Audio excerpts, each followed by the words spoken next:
La puerta de Caoba estaba ligeramente entreabierta. Lo suficiente para que las voces susurradas escaparan como humo de un fuego moribundo. Carmen Delgado se apretó contra la fría pared de mármol del piso 32, con el corazón martillando. Contra sus costillas al reconocer la voz de su jefe, el director Alejandro Mendoza, hablando en tonos apagados que levaban el peso de la conspiración. Prepara y narrar este tipo de historia requiere mucho tiempo y esfuerzo. Si te gusta la historia, por favor, dale me gusta al video y suscribir al canal. Si quieres ver todas las historias de nuestro canal, activa el icono de la campana. Los resultados de la auditoria están enerados para el viernes. La voz de Mendoza se coló por la rendija. Cada palabra afilada como un cristal roto. Martínez nunca lo verá venir. 23 ecos en la impresa. Y estará fuera el lunes por la mañana. Lo presentaremos como recortes presupuestarios. Pero la verdadera razón queda entre nosotros. A Carmen se le cortó la respiración. Roberto Martínez, el amable hombre de contabilidad, que traía tamales caseros para toda la oficina cada Navidad, que tenía 3 hijas en la universidad, y una esposa luchando contra el cáncer. Le temblarán los dedos mientras agarraba la carpeta de Manila que contenía los informes trimestrales que había venido a entregar, y que hay de su pensión. Se oyó otra voz. Victoria Sandoval, la despiadada jefa de recursos humanos calla. Sonrisa nunca llegaba a sus ojos. Anulada.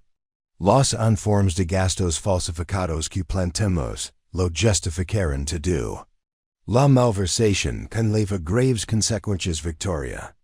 Incluso si demuestra su inocencia más tarde, lo que no hará, el daño estará hecho.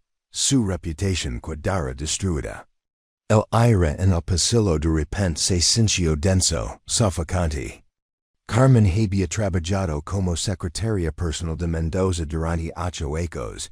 Había mecanografiado sus cartas, progrado sus reuniones, guardado sus secretos. Sabía que era ambicioso calculador, pero esto era pura maldad envuelta. Enjerga corporativa. Y los fondos del proyecto Morales. La voz de Victoria era clínica, distante, como si estuvieran discutiendo el clima en lugar de destruir la vida de un hombre. Redirigidos a mi cuenta privada en las Cayman. Doce. Millones de dólares que oficialmente nunca existieron. La belleza de las empresas fantasma. Victoria. El dinero desaparece y reaparece como por arte de magia. La risa de Mendoza fue fría, hueca. Martínez fue lo suficientemente estúpido como para cuestionar la legitimidad del proyecto el mes pasado. Ahora paga el precio de su curiosidad. Lamenta Carmen daba vueltas. El proyecto Morales. Ella misma había mecanografiado esos informes. Se había preguntado sobre las enrevesadas estructuras financieras que no tenían sentido. Se suponía que financiaría un nuevo centro comunitario en el distrito más pobre de la Ciudad de México. Un proyecto que proporcionaría programas extraescolares para cientos de niños. En cambio, no era más que un robo elaborado. El sonido de Silas raspando contra el suelo de madera envió una oleada de pánico por las venas de Carmen. Estaban terminando su reunión. Se apretó más profundamente en las sombras del nicho. Don colgaba un enorme alio del fundador de la empresa, cuyos ojos severos parecen juzgarla desde el más allá. El último día de Roberto es el lunes. Asegurate que seguridad lo escolte al salir. Quiero que se publicó humilante. Para enviar un mensaje a cualquiera que piense en hacer preguntas incómodas. La voz de Mendoza se acercaba a la puerta. ¿Entendido, y Carmen? La sangre de Carmen se convirtió en agua helada en sus venas. Jefe con ella, preguntó Mendoza. Ha sido tu secretaria durante 8 años. Sabe demasiado sobre tus operations. Juizas es hora de un cambio. Carmen es útil, leal. Es lo que se le dice y no es preguntas. A diferencia de Martínez, ella conoce su lugar. Las palabras dolieron como un golpe físico. 8 años. De dedicación, de ligar temprano y cuidarse hasta tarde, de cubrir sus errores y proteger su reputación.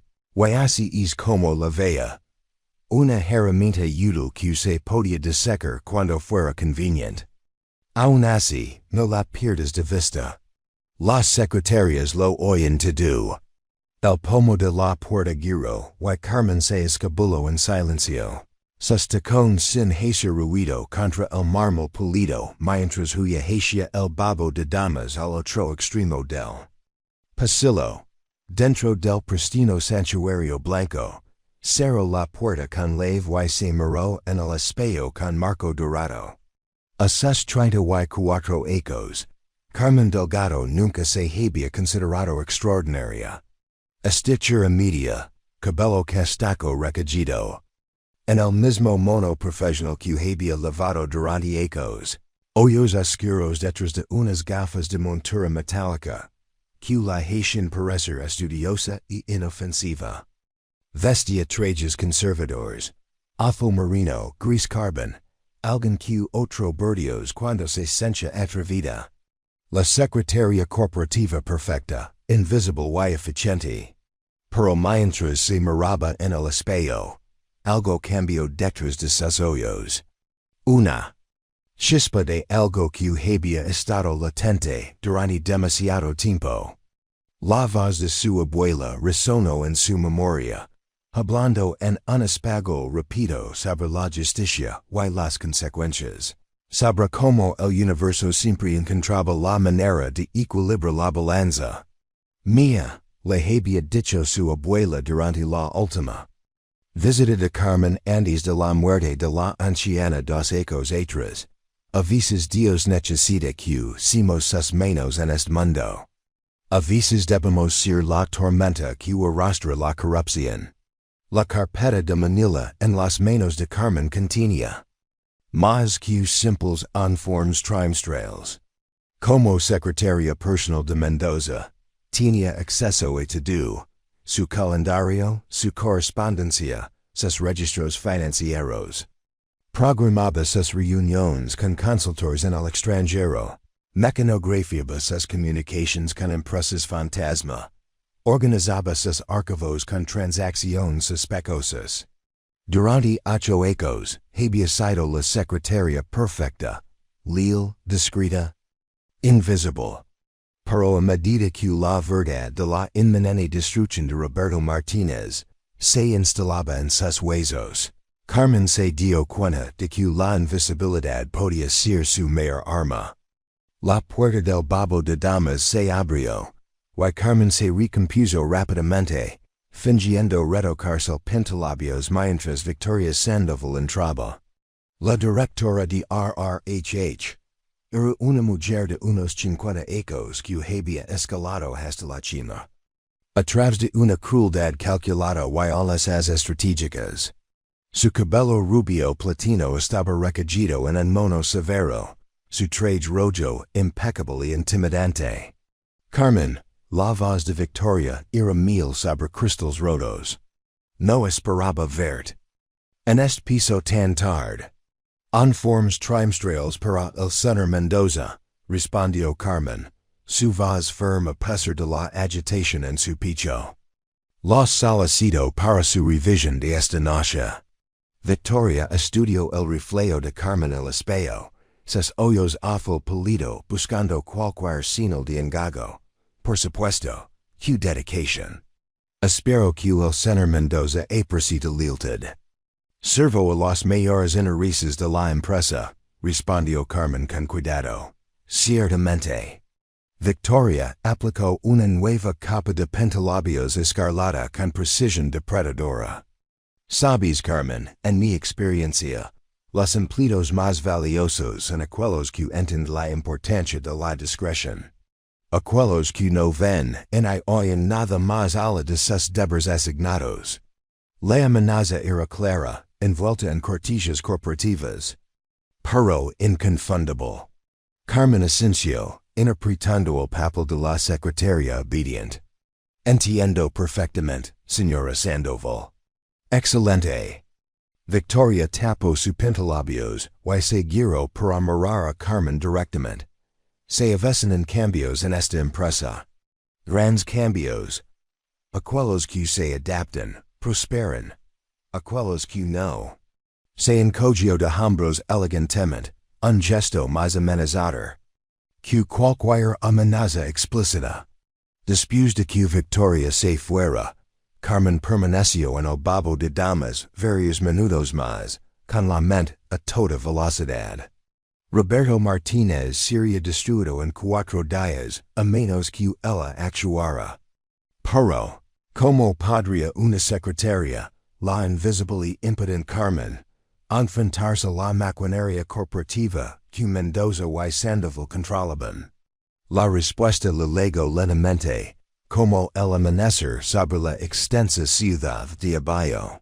No podía detenerlos a través de los canales oficiales, ellos los controlaban. No podía exponerlos públicamente, ellos controlaban la narrativa, pero podía usar sus propias armas contra ellos. 8 ecos de servicio perfecto le habían ganado algo más valioso que su confianza, le habían ganado su completo desdén. Le veían como inmutable, un elemento de la oficina que siempre estaba allí pero que nunca se notaba de verdad. Y esa ceguera sería su perdición. Carmen enderezó los hombros y regresó a su escritorio en el piso 30, con las luces fluorescentes. Zumbaban sobre su cabeza y la ciudad brillaba más allá de las ventanas de suelo a techo. Su espacio de trabajo estaba impecable como siempre. Todo en su lugar, cada archivo organizado, cada superficie limpia. Pero ahora lo veía de otra manera. Su escritorio no era solo donde trabajaba, era su centro de mando. Su ordenador no era solo para escribir cartas, era su arma. Su acceso a los archivos de Mendoza no era solo parte de su trabajo. Era su munición. El edificio de oficinas estaba casi vacío ahora, solo unas pocas almas dedicadas trabajando hasta tarde bajo las duras luces fluorescentes. Carmen encendió su ordenador y comenzó a escribir, pero no los resúmenes de los informes trimestrales que Mendoza esperaba. En cambio, abrió una cuenta de correo electrónico segura que nunca había usado. Una que había creado ecos atrás para uso personal, pero que había olvidado hasta ese momento. El expediente personal de Roberto Martínez era fácilmente accesible a través de sus privilegios administrativos. Estudió su historial, 23 ecos de servicio ejemplar, felicitaciones de supervisors, ni una sola manca en su expediente. Un hombre que había dedicado su carrera a una empresa, que ahora planea destruirlo por hacer las preguntas correctas. Los archivos del proyecto Morales estaban más ocultos en el sistema, protegidos por múltiples contraseñas y protocolos de seguridad. Pero Carmen había escrito esas contraseñas sin visas, había organizado esos archivos, había creado el mismo sistema que Mendoza pensaba que protegería sus secretos. Mientras trabajaba, copiando archivos y reenviando documentos a su cuenta segura, Carmen sintió algo que no había experimentado en ecos, un propósito. Durante demasiado tiempo, se había contentado con permanecer en las sombras, ser la secretaria. Perfecta que no hacía preguntas, ni causaba problemas. Pero la inminente destrucción de Roberto Martínez había despertado algo feroz y intransigente en su alma. El reloj de su ordenador marcaba las 11:47 p.m., cuando Carmen finalmente terminó su trabajo preliminar. Había copiado miles de documentos, registros financieros, correspondencias de correo electrónico, notas de reuniones, pruebas suficientes para exponer no solo el montaje contra Roberto Martínez, sino toda la red de corrupción que recurría la empresa como veneno en la sangre. Pero las pruebas por sí solas no serían suficientes. Necesitaba un plan, una forma de impartir justicia de la que Mendoza y Sandoval no pudieran escapar o encubrir. Necesitaba pensar como ellos, estratégicamente, sin piedad, con una sincronización perfecta. Mientras Carmen recogía esas cosas, Peros se detuvo ante el alio del fundador de la empresa, que colgaba cerca de los ascensores. Joaquín Herrera había construido esta empresa de la nada en 1952, comenzando con una pequeña fábrica textil, y convirtiéndola en una corporación multinacional que empleaba a miles de personas en toda América Latina. Según la leyenda de la empresa, Herrera había sido un hombre de integridad, que trataba a sus trabajadores con justicia y devolvía a la comunidad el centro comunitario que el proyecto Morales debía financiar habría sido nombrado en su honor. El centro comunitario Joaquín Herrera, un legado duradero de esperanza y oportunidad para los niños que lo necesitaban. En cambio, ese dinero ahora estaba en la cuenta offshore de Mendoza, mientras Roberto Martínez se enfrentaba a una educación profesional por atreverse a hacer preguntas. No se preocupe don Joaquín, susurró Carmen a la figura pintada. Su legado no será destruido por estos ladrones. Se lo prometo. El ascensor la levo hacia abajo a través de la torre dormida, cada piso marcando su descenso desde el reino ejecutivo donde se tomaban las decisiones, hasta el nivel de la calle donde se vivían las consecuencias. Pero Carmen ya no era la misma mujer que había entrado en ese ascensor horas antes. La secretaria asustada había desaparecido, reemplazada por alguien más dura, más centrada, impulsada por una ira justa que ardía fría y constante en su pecho. Mientras caminaba por el garage vacío hacia su modesto Honda Civic, la mente de Carmen ya estaba trabajando en la siguiente fase de su plan. Tenía las pruebas, pero necesitaba aliados, gente con el poder y la plataforma para asegurar que la verdad no pudiera ser enterrada. El guardia de seguridad en la puerta de salida la saludó con la mano mientras pasaba, y Carmen le devolvió el saludo con su habitual sonrisa educada. Pero detrás de esa sonrisa, su mente estaba calculando, planeando, preparándose para una guerra que Mendoza y Sandoval, en esa guerra sabían que se avecinaba. Las luces de la ciudad se distribuyeron tras el parabrisas mientras conducía por las calles vacías hacia su pequeño apartamento en la colonia Roma Norte. Pero Carmen no pensaba en dormir. Pensaba en la justicia, en la sincronización perfecta. Recorrida para la venganza perfecta. A Roberto Martínez le quedaban 4 días de su vida normal. Carmen tenía 4 días para salvar no solo su carrera, sino su reputación, su pensión, el futuro de su familia. 4 días para derribar una red de corrupción que se había enquistado en los más altos rangos de la empresa durante años. Mientras entraba en el aparcamiento de su edificio, Carmen miró hacia el cielo perdón, dado el primer indicio de luz, comenzaba a tocar el horizonte oriental.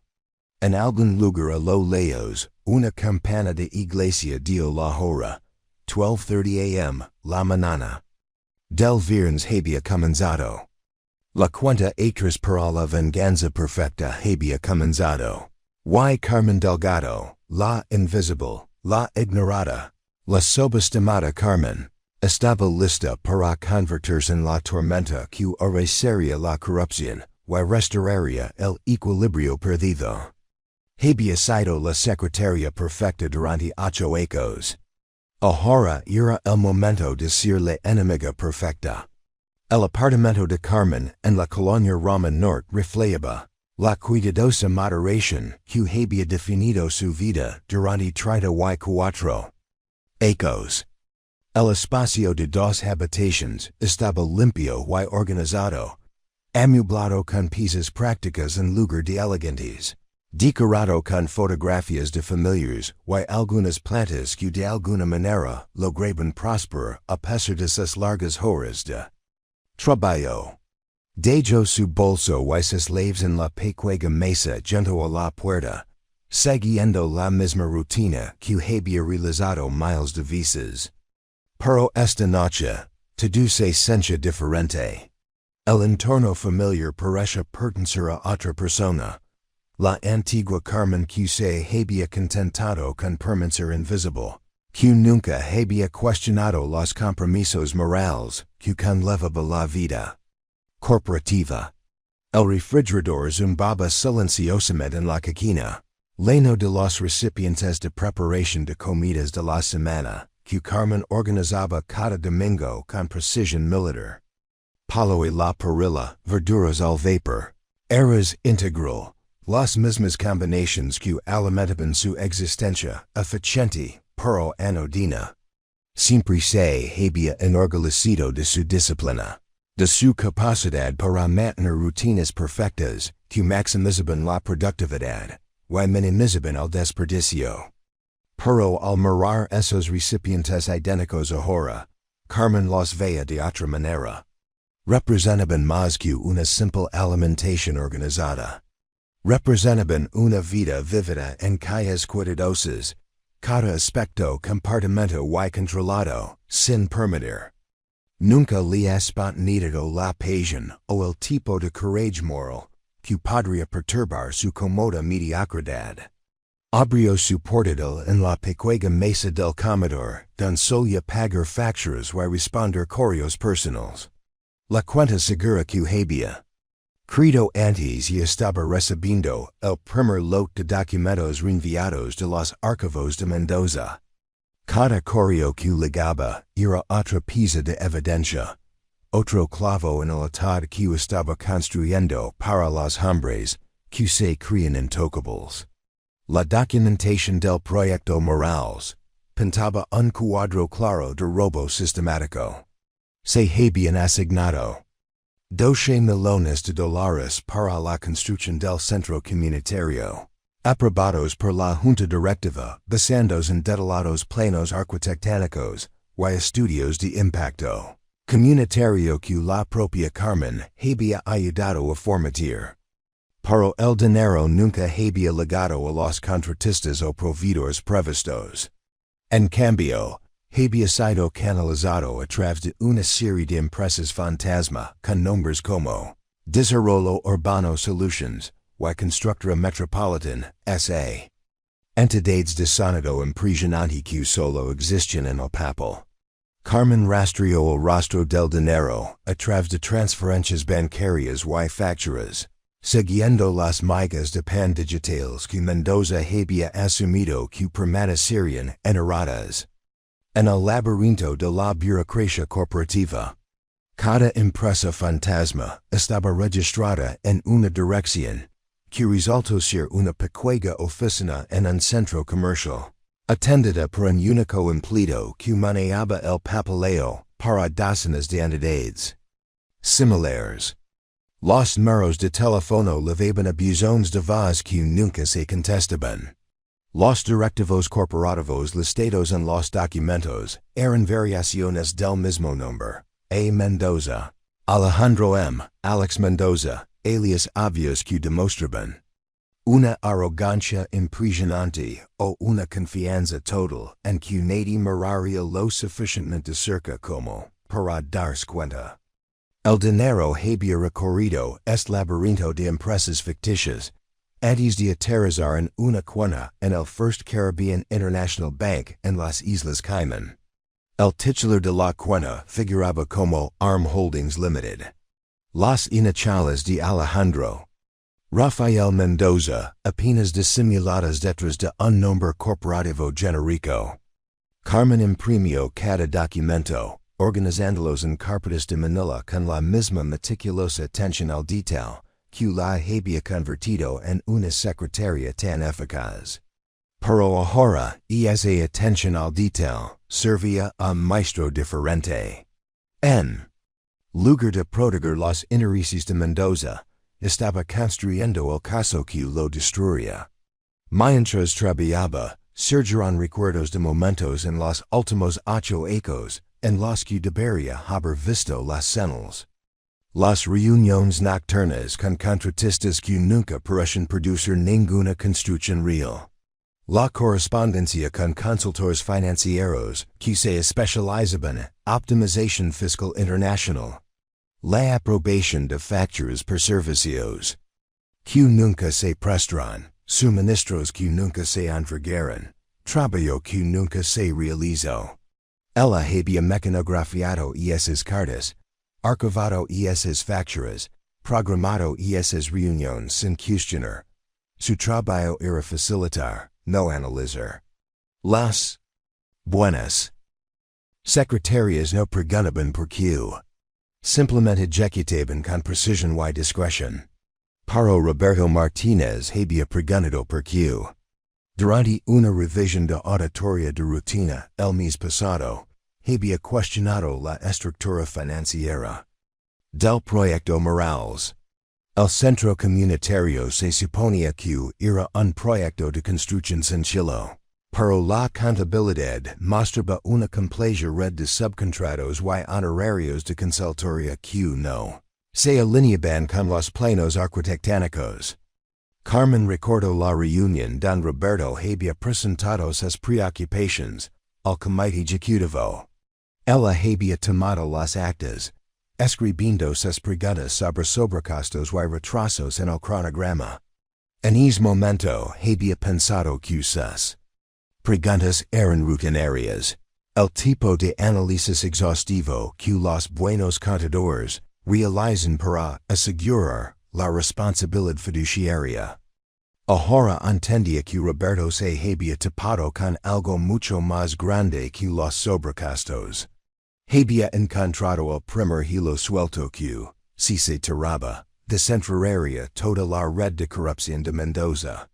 Y por ese crimen de competencia y integridad estaba siendo incriminado por malversación y robo. La evidencia fabricada contra Roberto estaba magistralmente elaborada.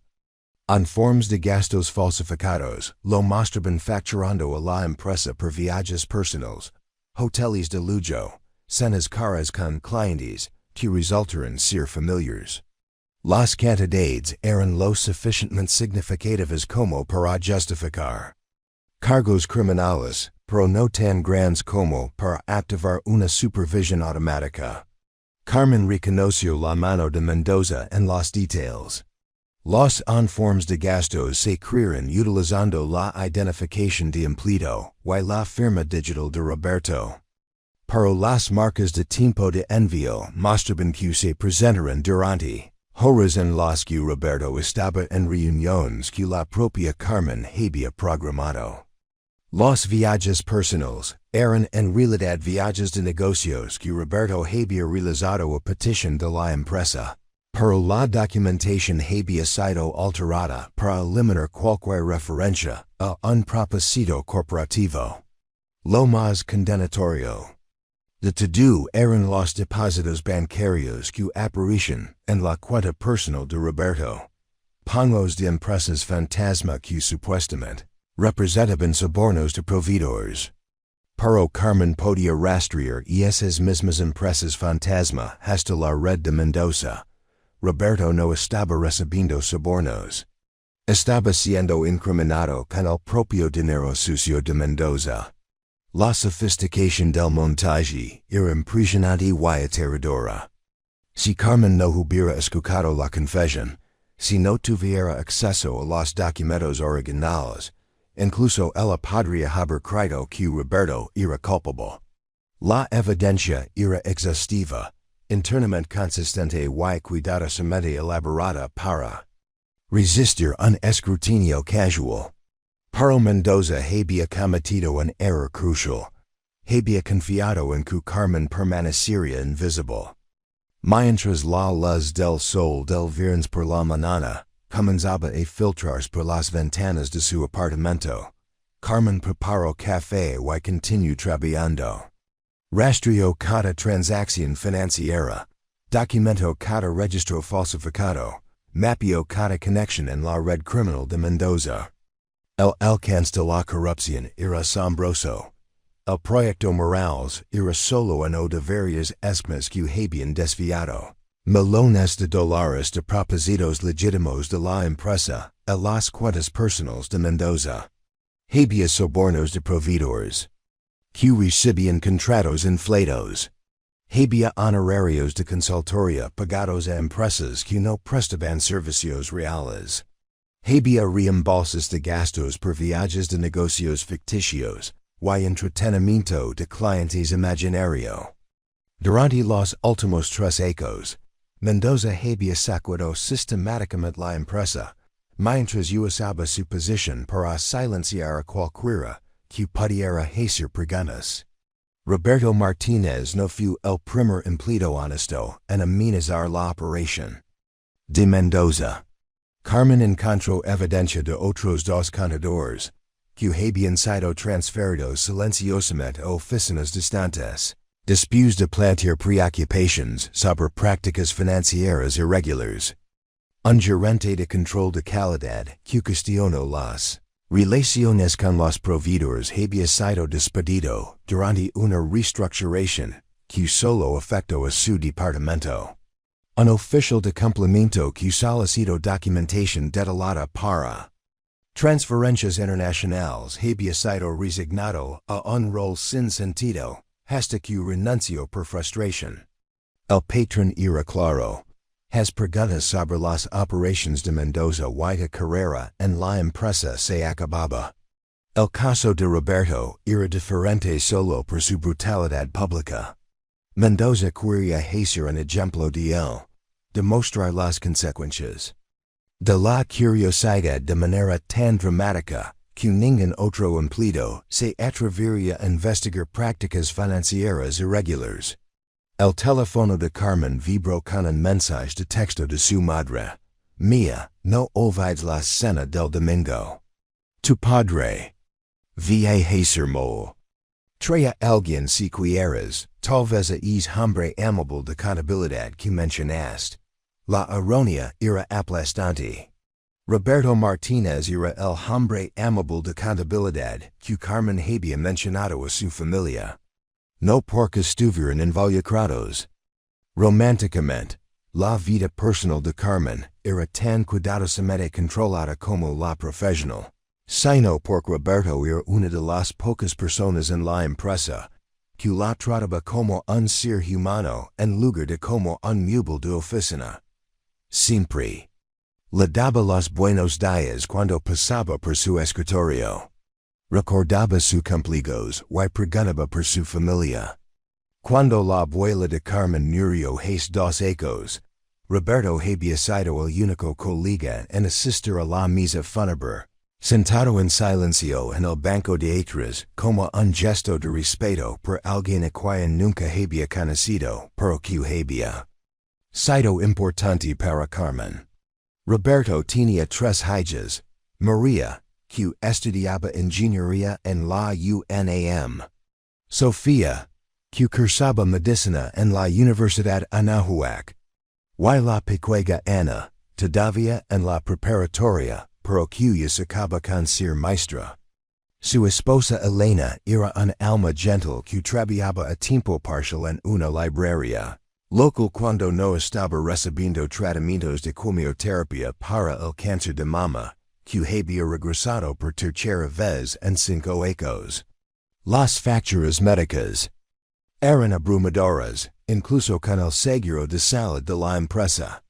Roberto le había confiado a Carmen durante una de sus breves conversaciones junto al ascensor, que estaba aterrorizado por la jubilación. Por lo que la pasaria al tratamiento de Elena, si perdía su trabajo y sus beneficios.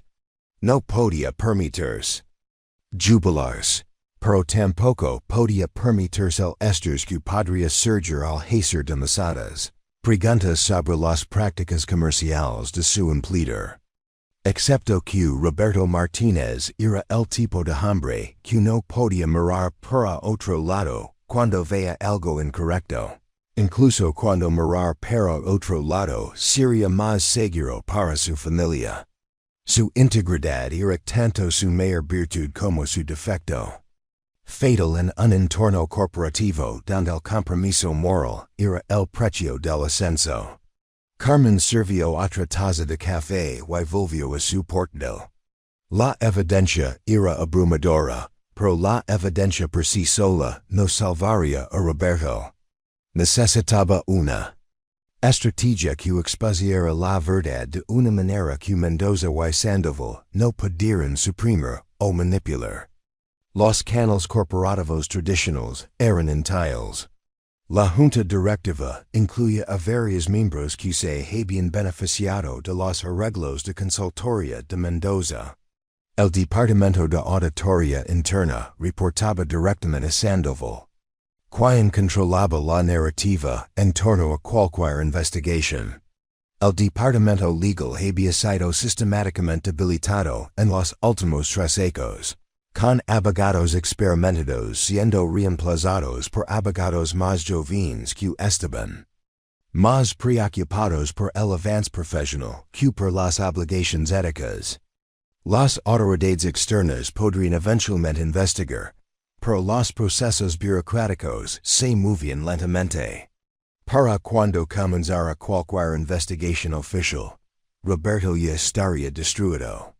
Su reputación estaría arruinada, su familia estaría financieramente devastada y el tratamiento médico de su esposa se interrumpiría en el peor momento posible. Carmen necesitaba algo más rápido, más dramático, más público.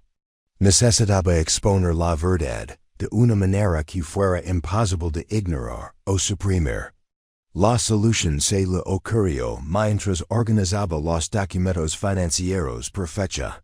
El próximo lunes era la reunión anual de accionistas de la empresa, un evento obligatorio donde los altos ejecutivos presentaban los resultados financieros del año y los inversores y miembros de la junta. A la reunión asistirían importantes inversores institucionales, periodistas financieros y funcionarios reguladores. Más importante aún, la reunión se transmitiría en vivo a todas las ubicaciones de la empresa y se transmitiría en línea.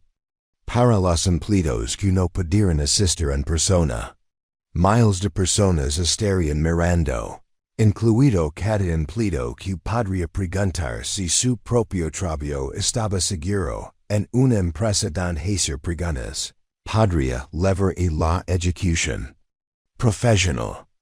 Mendoza estaba programado para presentar un resumen financiero, incluido un segmento especial sobre las iniciativas de inversión comunitaria de la empresa. El proyecto Morales se destacaba prominentemente en su presentación como evidencia del compromiso de la empresa con la responsabilidad social. Planeaba pararse frente a accionistas y inversores, describiendo el centro comunitario ficticio que había sido financiado con dinero robado, mientras Roberto Martínez se sentaba en una celda, destruido por acusaciones falsas. Carmen sonrió por primera vez desde que escuchó la conspiración.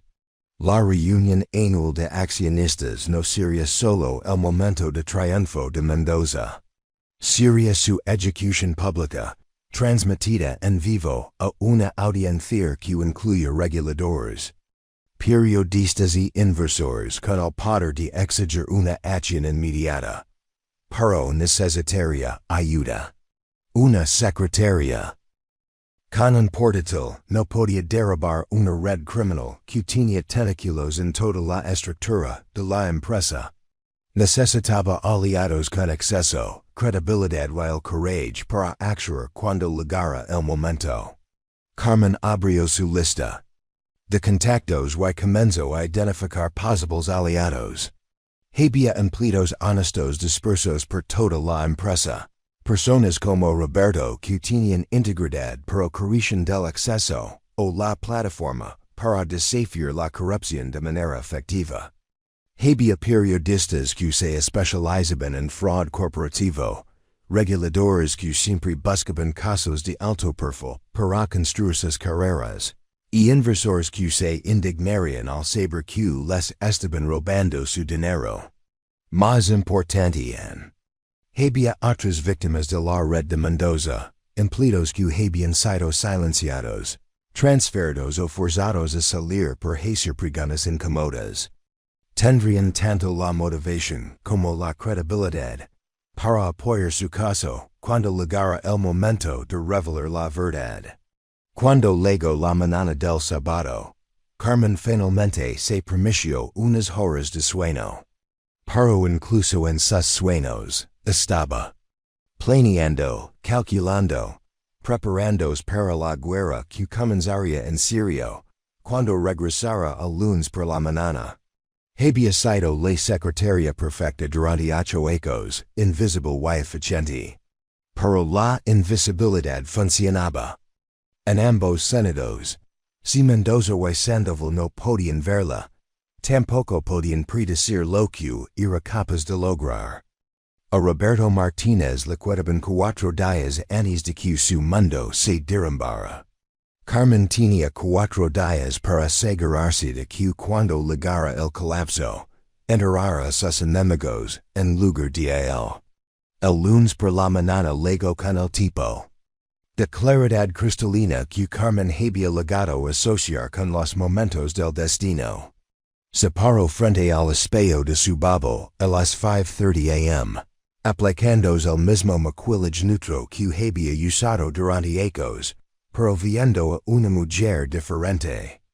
Devolviendo la mirada, la secretaria asustada que se había acobardado en el pasillo 3 noches antes se había ido, reemplazada por alguien calculador y peligroso. El traje azul marino que seleccionó era idéntico a una docena de otros en su armario, conservador y anodino. Pero hoy se sentía como una armadura, un camuflaje profesional que le permitiría moverse por el campo de batalla corporativo sin llamar la atención.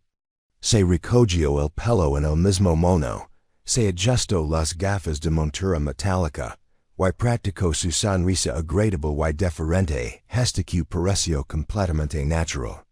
Carmen llegó a la oficina a las 6:45 am, 90 minutos antes de su hora oficial de inicio. Los pisos ejecutivos estaban vacíos excepto por el equipo de limpieza y algunos guardias de seguridad que se habían acostumbrado a sus llegadas tempranas a lo largo de los años. Intercambió saludos educados con María, la conserje nocturna, que había trabajado en el edificio durante 15 años, y Eduardo, el guardia de seguridad que siempre le preguntaba por su fin de semana. Estas eran las personas invisibles, se dio cuenta Carmen, los limpiadores, los guardias, los trabajadores de mantenimiento y el personal de apoyo que mantenían la maquinaria corporativa en funcionamiento pero que nunca eran reconocidos por los ejecutivos que se beneficiaban de su trabajo. Lo veían todo y no eran notados por nadie, lo que los convertía en aliados potenciales en una guerra donde la información era el arma más valiosa. Señora Carmen, dio María en un espaguol rápido, escuchó hoy habrá grandes cambios.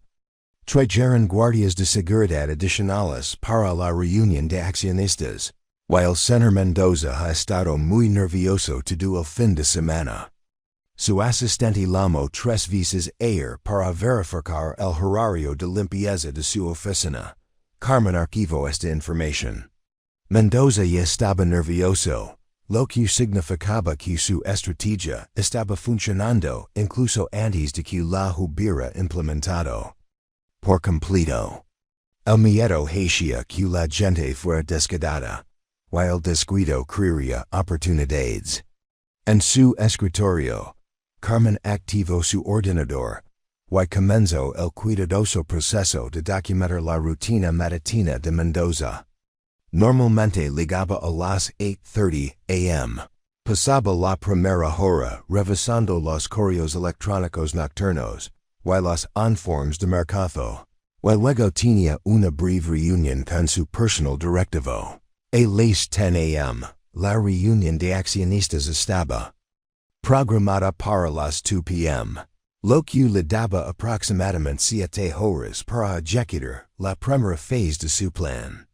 La evidencia que había compilado durante el fin de semana ahora estaba organizada en múltiples ubicaciones seguras, cuentas de almacenamiento en la nube a las que Mendoza no podía acceder, unidades encriptadas que había escondido en su apartamento, y copias físicas distribuidas en calles de seguridad en 3 bancos diferentes. Pero la evidencia sin entrega no valía nada.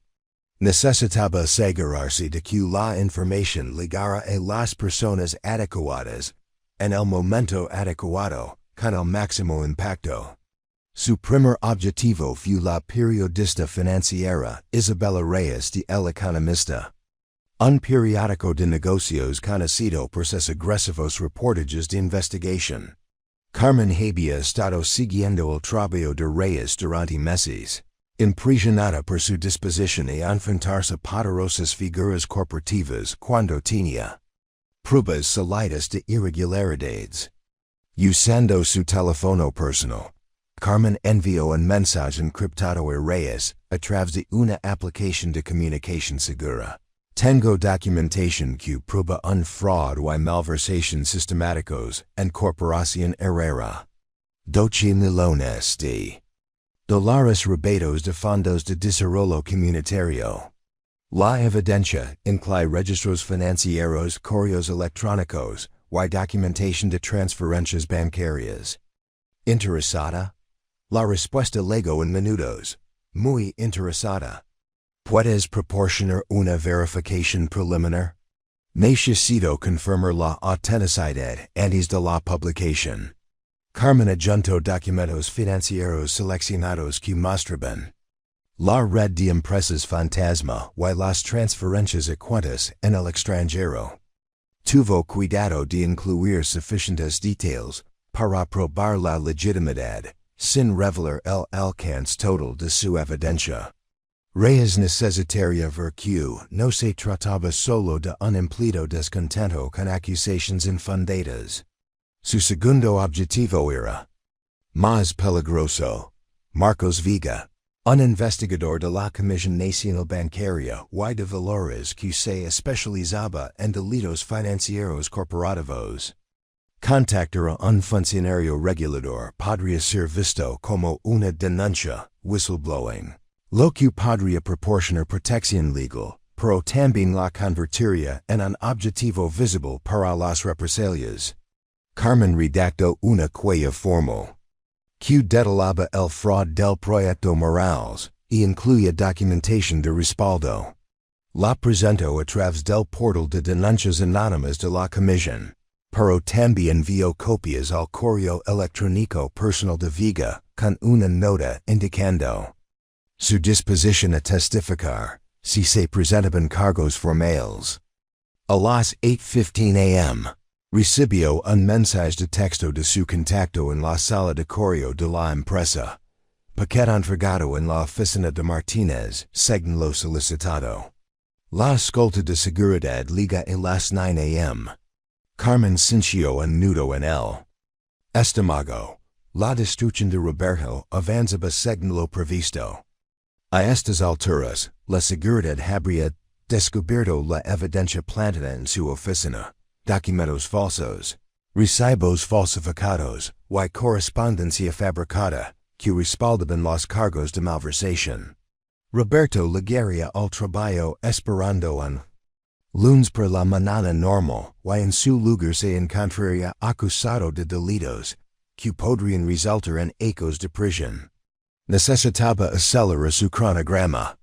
A las 8:35 a.m., Mendoza salió del ascensor ejecutivo con su habitual aire de arrogancia. Controlada. Era un hombre de unos 50 y tantos ecos, que había mantenido su físico atlético, gracias a un costoso entrenamiento personal, y procedimientos cosméticos estratégicos. Su cabello platido estaba perfectamente peinado, su traje italiano impecable, su sonrisa ensayada y depredadora. Buenos días, Carmen. Dios en hacer contacto visual. Ya concentrado en la pila de mensajes y informes que ella había preparado. Confío en que todo está listo para la reunión de accionistas. Sí, señor. Sus materiales de presentación están cargados y probados. El resumen financiero incluye la sección actualizada de inversión comunitaria, que destaca el éxito del proyecto Morales. La sonrisa de Mendoza se ensanchó. En unas pocas horas se pararía frente a cientos de inversores y miles de empleados, describiendo el centro comunitario ficticio como evidencia del compromiso de responsabilidad social de la empresa. La ironía habría sido divertida si no fuera tan moralmente repugnant. Excelente. Quiero que esta presentación sea memorable, Carmen.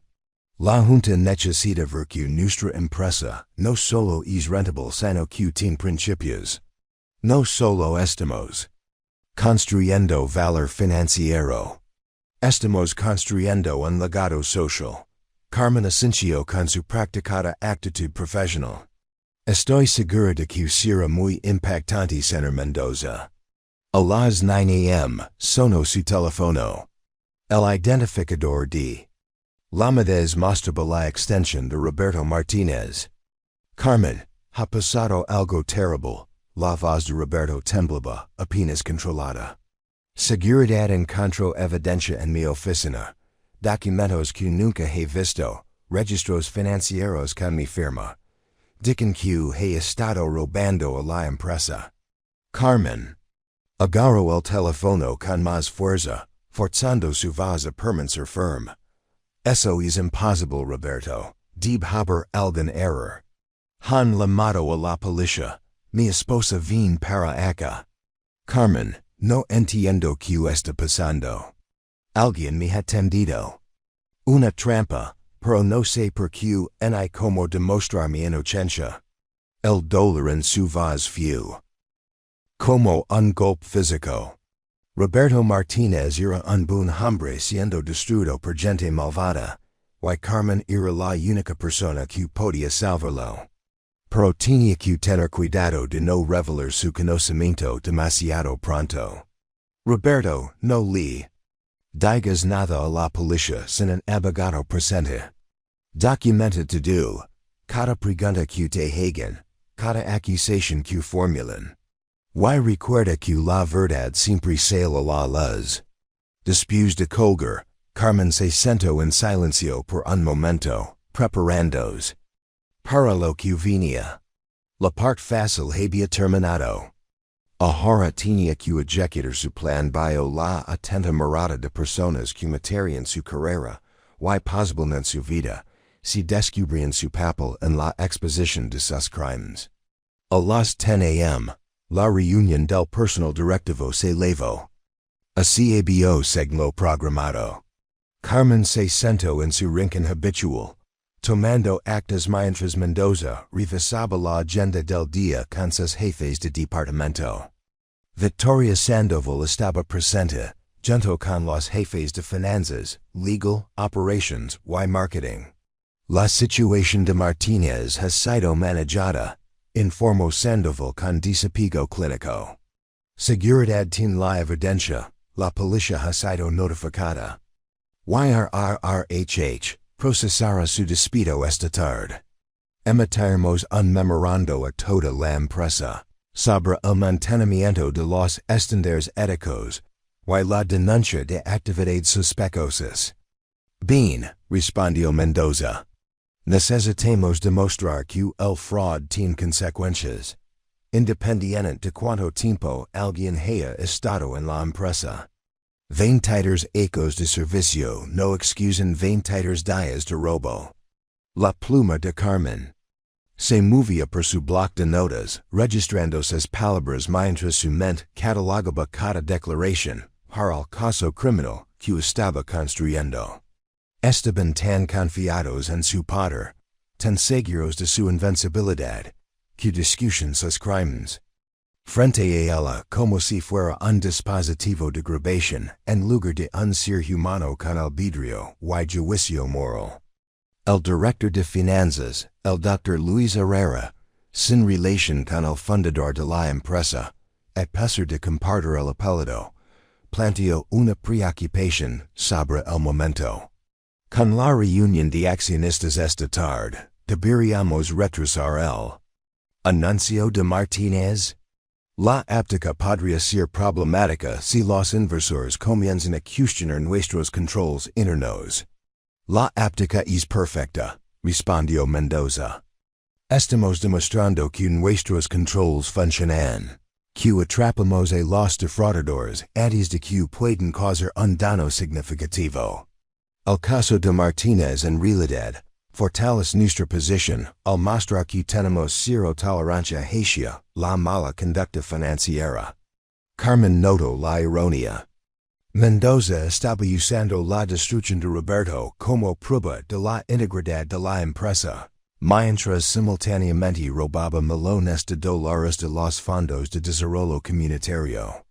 A las 11:30 a.m., su teléfono seguro vibró con un mensaje. De Isabella Reyes, documentos verificados. La historia se publicará en línea a la 1:30 p.m., 30 minutos antes de la reunión de accionistas. Edición impresa mañana. Necesito una entrevista de seguimiento lo antes posible. El corazón de Carmen se aceleró. La primera fase de su plan estaba funcionando. Para cuando Mendoza subiera al escenario para presentar los resultados financieros de la empresa, la mitad de la audiencia ya sabría sobre la investigación de fraud, pero Mendoza no se rendiría sin lucro. Al mediodía, convocó a Carmen a su oficina con una inusual sensación de urgencia. Carmen, necesito que te encargues de algo delicado. Circulan rumores sobre irregularidades financieras en la empresa. Alguien ha estado difundiendo información falsa a periodistas y reguladores. Carmen mantuvo su expresión neutra. Eso es terrible, señor. ¿Qué tipo de información falsa? Afirmaciones sobre el proyecto Morales. Sugerencias de que se malversaron fondos. Tonterías, por supuesto, pero necesitamos controlar la narrativa antes de que se salga de control. Los ojos de Mendoza eran agudos, buscando en el rostro de Carmen cualquier signo de conocimiento o culpa. Quiero que contactes en nuestro equipo de relaciones con los medios y prepares una declaración, negando categóricamente cualquier irregularidad financiera. Enfatiza nuestro compromiso con la transparencia y las prácticas comerciales éticas. Por supuesto, señor Mendoza. Debería mencionar la investigación de Martínez como prueba de nuestros sólidos controles internos. La sonrisa de Mendoza fue de aprobación, exactamente. Convertimos su ataque en nuestra fortaleza. El caso de Martínez demuestra que nuestros sistemas de supervisión funcionan perfectamente. Mientras Carmen escribía el comunicado de prensa, que defendería a Mendoza contra acusaciones, que no sabía que estaban a punto de destruirlo. Se maravilló de la impresionante arrogancia del hombre. Incluso frente a una posible exposición, estaba redoblando sus mentiras, confiado en que su posición y poder lo protegerían de las consecuencias.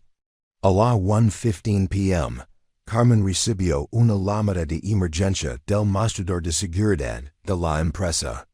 Señorita Delgado, Tenemos agentes federales en el vestibulo solicitando acceso a los archivos ejecutivos relacionados con el proyecto Morales. Tienen una orden judicial. El pulso de Carmen se aceleró. Marcos Vega había actuado más rápido de lo que esperaba. Informar al señor Mendoza de inmediato.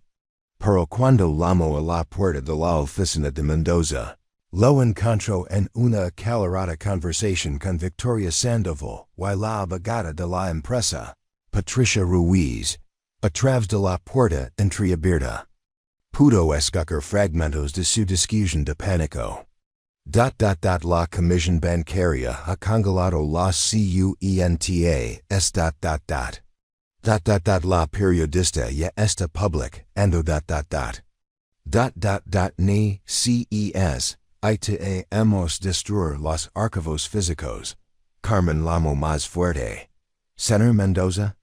Hay agentes federales aquí con una orden judicial para los documentos del proyecto Morales.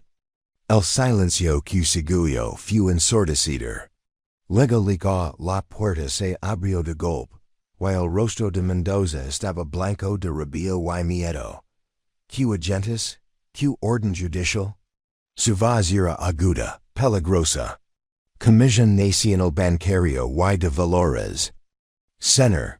Solicitan todos los registros financieros relacionados con los proyectos de desarrollo comunitario de los últimos 3 años. Victoria Sandoval apareció detrás de Mendoza, su habitual compostura rota. Alguien filtró la información. Alguien con acceso a archivos confidenciales. Sus ojos se volvieron hacia Carmen con repentina sospecha.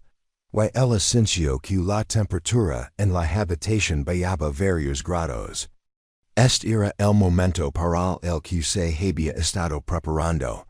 El momento en que sus 8 ecos de servicio perfecto la protegerían en evidencia de su traición.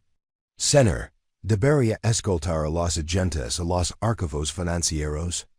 Necesitarán acceso administrativo para localizar los documentos relevantes.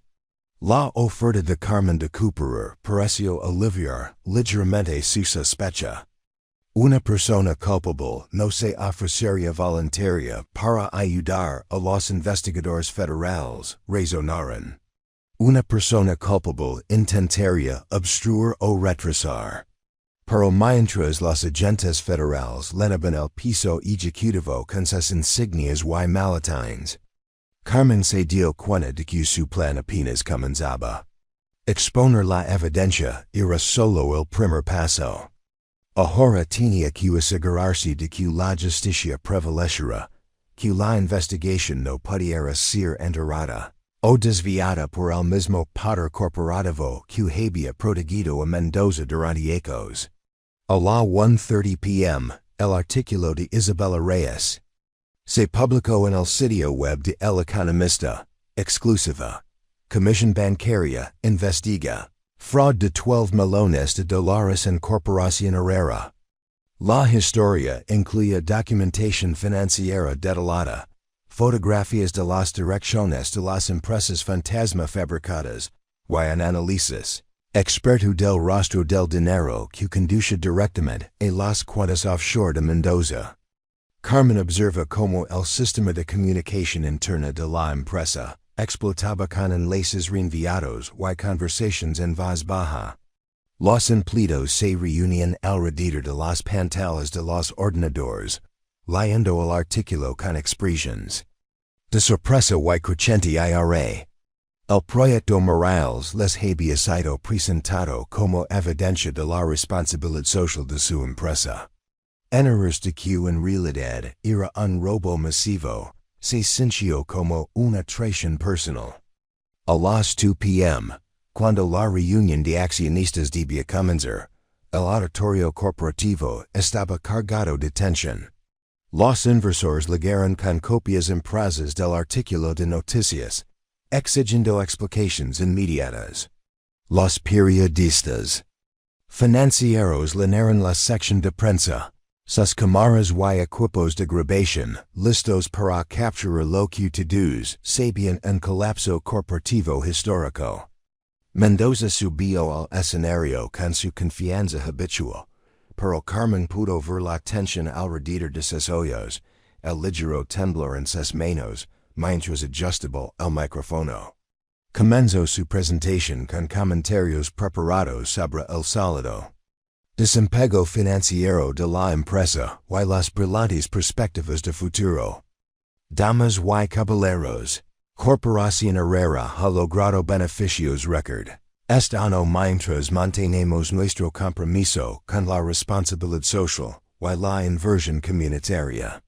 Nuestro centro comunitario del proyecto Morales en la ciudad de México es un testimonio de nuestro enfoque de negocios impulsado por valores. La primera interrupción vino de María Santos, una gestora de fondos de pensiones que controlaba millones de dólares en acciones de la empresa. Señor Mendoza está al tanto de la investigación de la Comisión Bancaria sobre los fondos desaparecidos de ¿Es mismo proyecto Morales? La sonrisa de Mendoza vaciló por un instante antes de reafirmarse. Estoy al tanto de ciertas acusaciones que carecen por completo de mérito. Nuestra auditoría interna ha confirmado que todos los fondos de inversión comunitaria han sido gestionados y asignados adecuadamente. Entonces puede explicar por qué el sitio de construcción del proyecto Morales ha estado vacío durante 6 meses. La pregunta vino de Fernando Castro, un periodista de investigación de la revista Proceso, que de alguna manera había logrado acceder a la reunión. Ha habido retrasos rutinarios debido a problemas de permisos con el gobierno municipal. Son comunes en grandes proyectos de construcción. Carmen observa desde su asiento en la sección administrativa como Mendoza desviaba una pregunta tras otra. Su entrenamiento mediático era excelente. Su capacidad para proyectar confianza bio impresionante. Pero la evidencia era abrumadora, y la audiencia era hostil. A las 2:45 p.m., los agentes federales que habían estado registrando las oficinas aparecieron en la parte trasera del auditorio. El investigador principal, el capitán Rodríguez, se acercó al escenario con una carpeta de documentos y un par de esposas que reflejaban la luz de los proyectores. Alejandro Mendoza, queda usted arrestado por malversación, fraude y lavado de dinero. Tiene derecho a guardar silencio. El auditorio estalló en caos. Las cámaras destilaron, los inversores gritaron preguntas y los empleados que habían creído en la integridad de la empresa vieron como su fe se derrumbaba en tiempo real. La fachada de confianza de Mendoza se desmoronó cuando las esposas se cerraron alrededor de sus muñecas. Su cabello cuidadosamente peinado se desordenó mientras los agentes lo sacaban del escenario. Pero el trabajo de Carmen estaba lejos de terminar. Victoria Sandoval tomó inmediatamente el control de la reunión, intentando limitar el daño al presentar a Mendoza como un actor solitario, cuyos crímenes eran desconocidos para el resto del equipo directivo. Damas y caballeros, Corporación Herrera ha sido víctima de un sofisticado fraude financiero, perpetrado por un ejecutivo de confianza, que violó esa confianza. Estamos cooperando plenamente con los investigadores federales y hemos implementado medidas de supervisión adicionales para prevenir incidentes similares en el futuro. Carmen había anticipado esta estrategia. Sandoval intentaría sacrificar a Mendoza mientras protegía la red más amplia de corrupción que había permitido sus crímenes. Pero Carmen tenía evidencia de la participación directa de Sandoval en múltiples esquemas, incluido el montaje contra Roberto Martínez. Durante el caótico desenlace de la reunión, Carmen se acercó al Capitán Rodríguez con documentación adicional que había preparado específicamente para este momento. Capitán, hay algo más que necesita saber. Incriminaron a un empleado inocente para encubrir la investigación. Roberto Martínez fue acusado de malversación esta mañana, pero tengo pruebas que demuestran que los cargos fueron fabricados. Rodríguez era un oficial de policía de carrera que había visto toda variedad de delitos corporativos durante sus 20 años de carrera en la unidad de delitos financieros.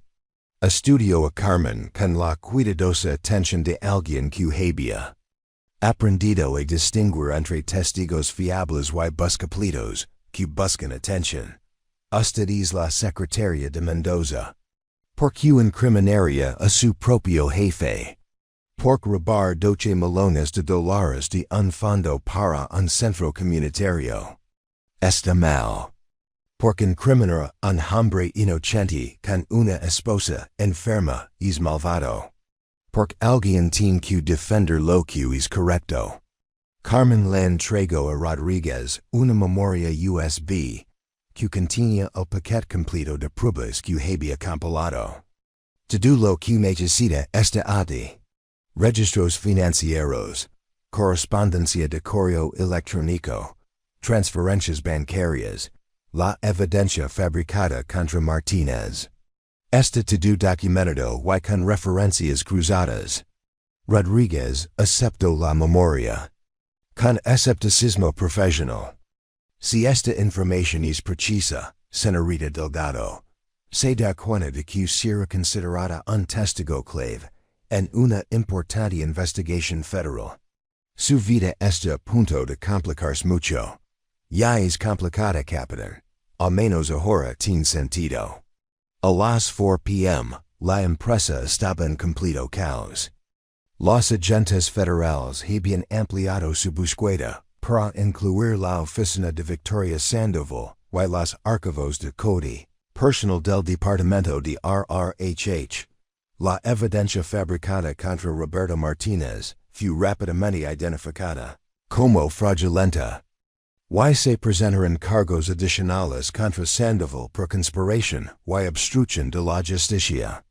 El propio Roberto fue liberado de la custodia policial con disculpas de los oficiales investigadores. Carmen observa a través de la ventana de su oficina cómo se reunía con su esposa Elena en el garage. Su abrazo duró largos minutos mientras el peso del terror y el alivio los abrumaba. Pero la victoria de Carmen estaba incompleta. A medida que la noticia de los arrestos se extendía por la empresa, se dio cuenta de que Mendoza y Sandoval eran solo las caras visibles de una red de corrupción que se extendía profundamente en la estructura corporativa. Otros ejecutivos se habían beneficiado de los esquemas fraudulentos. Otros empleados habían sido silenciados o removidos por hacer preguntas incómodas. La investigación se estaba expandiendo, pero las investigaciones podían ser controladas, desviadas o enterradas por personas con suficiente poder y motivación. Carmen necesitaba asegurarse de que el impulso no pudiera detenerse, que la exposición fuera tan completa y pública que ninguna cantidad de influencia corporativa pudiera contenerla. Su oportunidad llegó a las 5:30 p.m., cuando recibió una llamada urgente del CEO de la empresa, Richard Morrison, que viajaba por Europa pero había sido informado de los acontecimientos del día. Carmen, necesito que prepares un archivo completo de las actividades de Mendoza en los últimos 3 años. Cada reunión, cada transacción financiera, cada comunicación.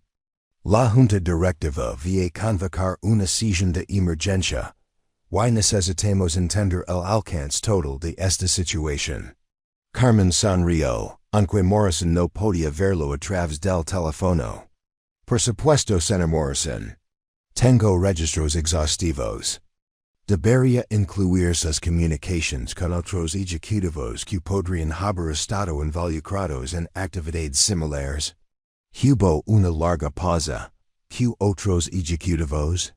Bueno, señor, los arreglos financieros del señor Mendoza involucraron a varios jefes de departamento. Tengo documentación de pagos al Dr. Herrera en finanzas, honorarias de consultoría, al señor Castillo, en operations y reembolsos de gastos. A la señora Torres en marketing que no parecen tener propósitos comerciales legítimos. El silencio se alargó. Carmen casi podía oír la mente de Morrison trabajando a toda velocidad, mientras se daba cuenta de que la corrupción era sistémica en lugar de aislada. Prepara todo, Carmen. Cada documento, cada correo electrónico, cada registro financiero. Quiero una auditoría completa de nuestras operaciones ejecutivas en los últimos 3 años. Sí, señor. ¿Debo coordinar con los investigadores federales? ¿Han solicitado documentación similar? Absolutamente. Cooperación total con las fuerzas del orden. ¿Y Carmen? Su ayuda para exponer esta situación no será olvidada. Carmen pasó las horas de la tarde, compilando el exhaustivo paquete de pruebas que expondría la red completa de corrupción. El alcance era asombroso. Casi 20 ejecutivos y gerentes habían participado en diversos esquemas. Desde simple fraude de cuentas de gastos hasta complejas operaciones de lavado de dinero que habían desviado millones de dólares de propósitos comerciales legítimos. El Fondo del Centro Comunitario era solo una de varias iniciativas benéficas que habían sido secretas para beneficio personal. Un programa de becas para estudiantes de bajos ingresos había sido fechado de manera similar, con el dinero regredido. A compras de lujo y inversiones en el extranjero. Un fondo de ayuda para desastres establecido después del terremoto de 2017 había sido fechado sistemáticamente, dando a las víctimas con promesas de ayuda que nunca se materializaron. Cada esquema había seguido el mismo patrón. Propósitos benéficos o de inversión comunitaria legítimos aprobados por la Junta. Estructuras financieras complejas que ocultaban el rastro del dinero y empresas fantasma que existen solo para facilitar el robo. La cantidad total robada superaba los 30 millones de dólares en 3 años. Pero el costo humano era aún más devastador. Carmen encontró registros de 16 empleados que habían sido silenciados, transferidos o forzados a salir por hacer preguntas sobre prácticas financieras irregulares. No eran solo números en archivos de personal. Eran personas reales. Cuyas carreras habían sido destruidas por tener el coraje de desafiar la corrupción. Estaba Sandra Marino, una oficial de cumplimiento que había cuestionado pagos irregulares a proveedores, y se encontró degradada a un puesto administrativo hasta que renunció por frustración. Estaba David Chun, un auditor que había señalado transferencias internacionales sospechosas, y fue repentinamente transferido a una oficina remota en Guatemala. Estaba Patricia Vega, una gerente de proyectos que había preguntado por materiales de construcción faltantes, y descubrió que su expediente empleada contenía huellas de rendimiento fabricadas que la hacían inelegible para un ascenso. Cada caso seguía el mismo patrón de represalia institucional diseñado para destruir carreras. Mientras se mantenía una negación plausible. El mensaje era claro. Desafía a la dirección ejecutiva y de vida profesional será sistemáticamente destruida. Roberto Martínez había sido simplemente el objetivo más reciente, elegido para una ejecución pública, para reforzar el mensaje de que la curiosidad sobre irregularidades financieras sería recibida con cargos criminales y humiliación social. Cuando lego la manana del martes, Carmen se dio cuenta de que su guerra contra la corrupción se había expandido más allá de salvar a Roberto Martínez. Ahora luchaba por exponer una empresa criminal que se había infiltrado en los más altos niveles de liderazgo corporativo, había robado millones de dólares de causas benéficas, y había destruido las vidas de empleados honestos que habían intentado hacer lo correcto. La venganza perfecta que había planeado se estaba convirtiendo en algo más grande. Un ajuste de cuentas que remodelaría toda la empresa, y potencialmente transformaría como se investigaba y procesaba el fraude corporativo en toda la comunidad empresarial de México. Pero Carmen también entendía que sus enemigos eran poderosos, desesperados, y dispuestos a usar cualquier medio necesario para protegerse. La guerra que había comenzado determinaría no solo el destino de Roberto Martínez, sino su propia supervivencia. En una batalla donde lo que estaba en juego se medía en millones de dólares y vidas humanas. La revelación estalló en la comunidad empresarial de México como un terremoto financiero, enviando ondas de choque a través de las salas de juntas corporativas y las oficinas reguladoras, desde la Ciudad de México hasta Monterrey. Para el miércoles por la mañana, la investigación de Isabella Reyes se había expandido a una exposición de varias partes que dominaba las portadas de todas las principales publications de negocios en América Latina. Carmen llegó a la oficina y encontró el edificio rodeado de furgonetas de noticias y agentes federales. El garage se había convertido en un centro de mando improvisado para la investigación en expansión, con calles de evidencia siendo cargadas en vehículos gubernamentales, sin marcar bajo la supervisión del capitán Rodríguez, y un equipo de contadores forenses. La atmósfera corporativa estaba eléctrica de tensión y miedo. Los empleados se agrupaban en pequeños grupos, susurrando sobre arrestos, acusaciones y la posibilidad de que sus propios trabajos pudieran ser eliminados si la empresa no sobrevivía al escándalo. Los pisos ejecutivos estaban prácticamente vacíos mientras los gerentes principales huían del edificio o se encerraban en sus oficinas con abogados caros.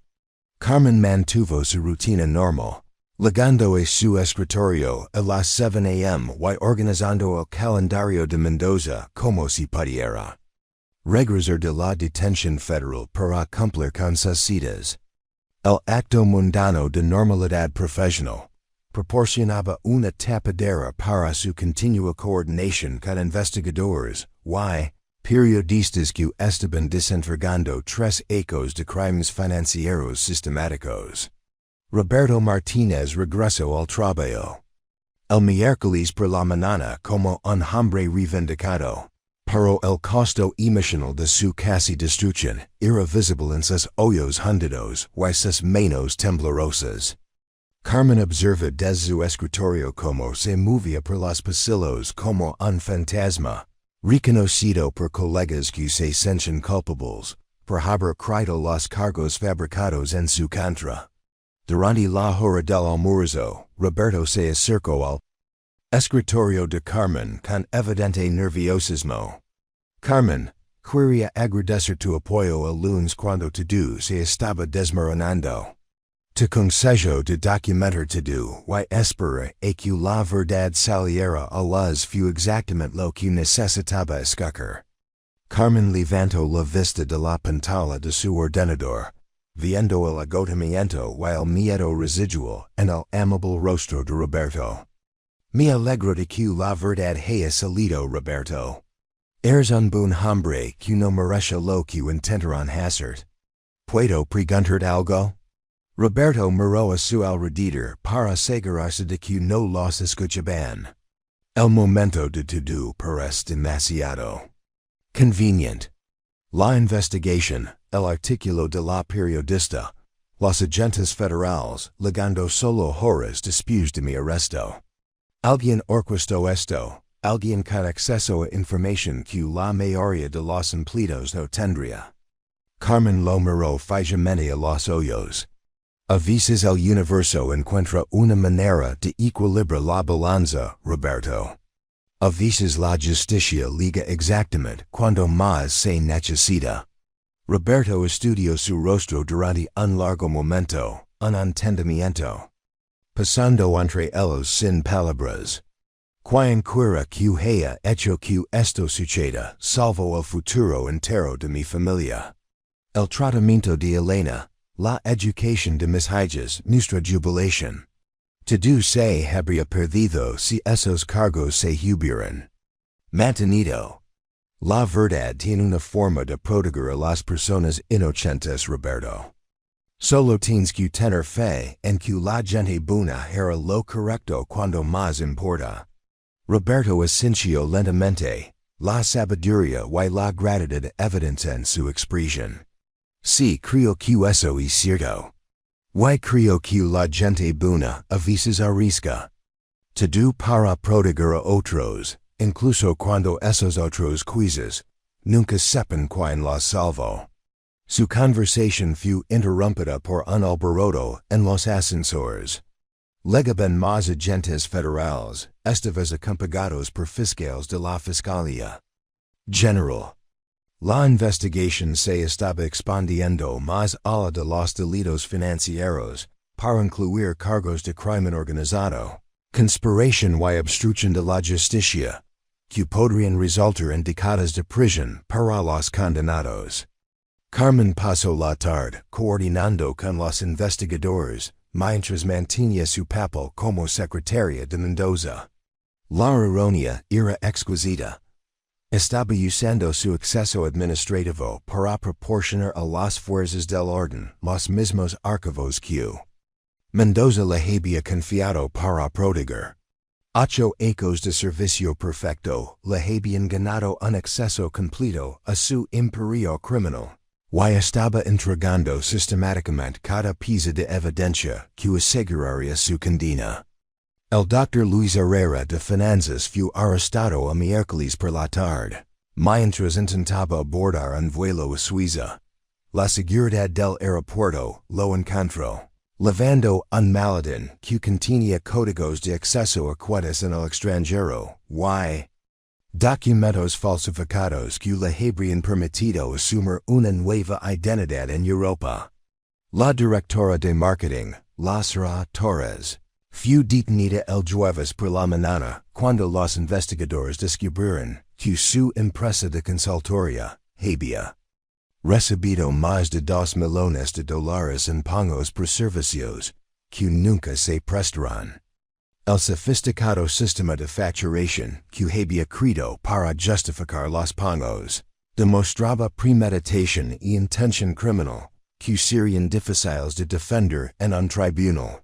El gerente de operations, el señor Castillo, se entregó a las autoridades el jueves por la tarde, después de que su abogado le aconsellara que la cooperación podría resultar en cargos reducidos.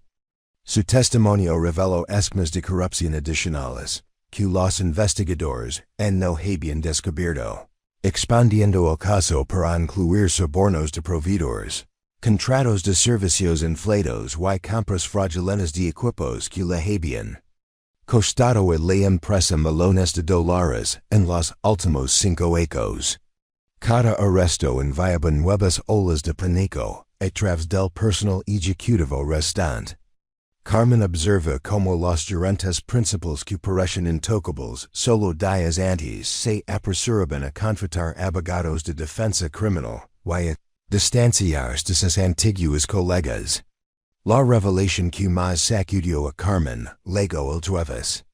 Por la noche, el capitán Rodríguez la informó sobre el alcance ampliado de la investigación.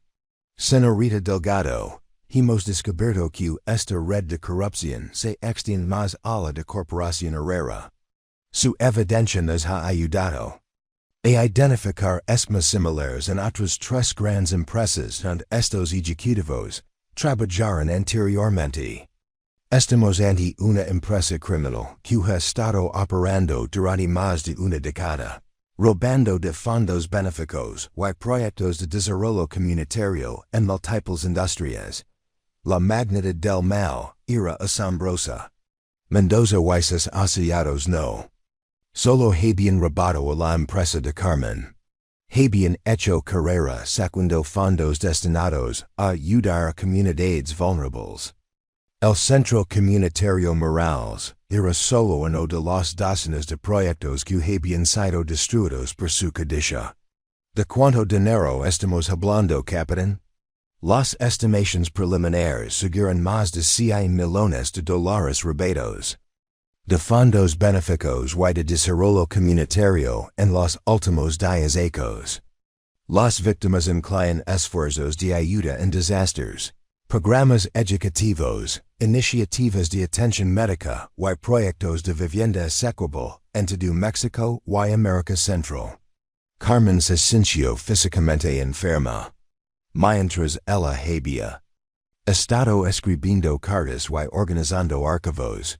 Mendoza había estado destruyendo sistemáticamente la esperanza de miles de familias que dependían de programas benéficos y iniciativas de desarrollo comunitario. Cada beca que nunca se otorgó, cada centro comunitario que nunca se construyó, cada pago de ayuda por desastre que nunca llegó, todo representaba personas reales cuyas vidas se habían vuelto más difíciles por la codicia ejecutiva. El costo personal de la resistencia también se estaba volviendo claro. Carmen recibió una llamada telefónica el jueves por la noche de un número no listado. La voz estaba disfrazada electrónicamente, pero el mensaje era cristalino. Deberías haber ocupado de tus propios asuntos, Carmen.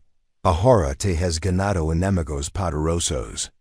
Sabemos don vives, don viven tus padres, don trabaja tu hermana. Deja de cooperar con la investigación o atente a las consecuencias. Carmen colgó sin responder, pero la amenaza la dejó temblando. Siempre había sabido que exponer la corrupción conllevaría riesgos personales, pero escoger la violencia implícita en esa voz disfrazada hizo que el peligro se sintiera inmediato y real. Pasó la noche del jueves en una habitación de hotel cerca del aeropuerto, pagando en efectivo y usando un nombre falso. Sus padres vivían en Guadalajara, a 300 millas de distancia, pero Carmen los llamó y les sugirió que visitaran a su tía en Puebla durante unas semanas. No explicó por qué, pero su padre entendió la gravedad en su voz y aceptó sin hacer preguntas. La mañana del viernes trajo noticias que validaron sus precauciones. Sandra Moreno, la ex oficial de complemento que había sido forzada a salir por cuestionar pagos a proveedores, fue en contra de golpeada hasta quedar inconsciente en el estacionamiento de su nuevo lugar de trabajo. El ataque parecía aleatorio, un atraco que salió mal, pero el momento seguiría lo contrario. Están tratando de silenciar a los testigos potenciales, explicó el capitán Rodríguez cuando Carmen se reunió con él en un lugar seguro, lejos de las oficinas de la empresa.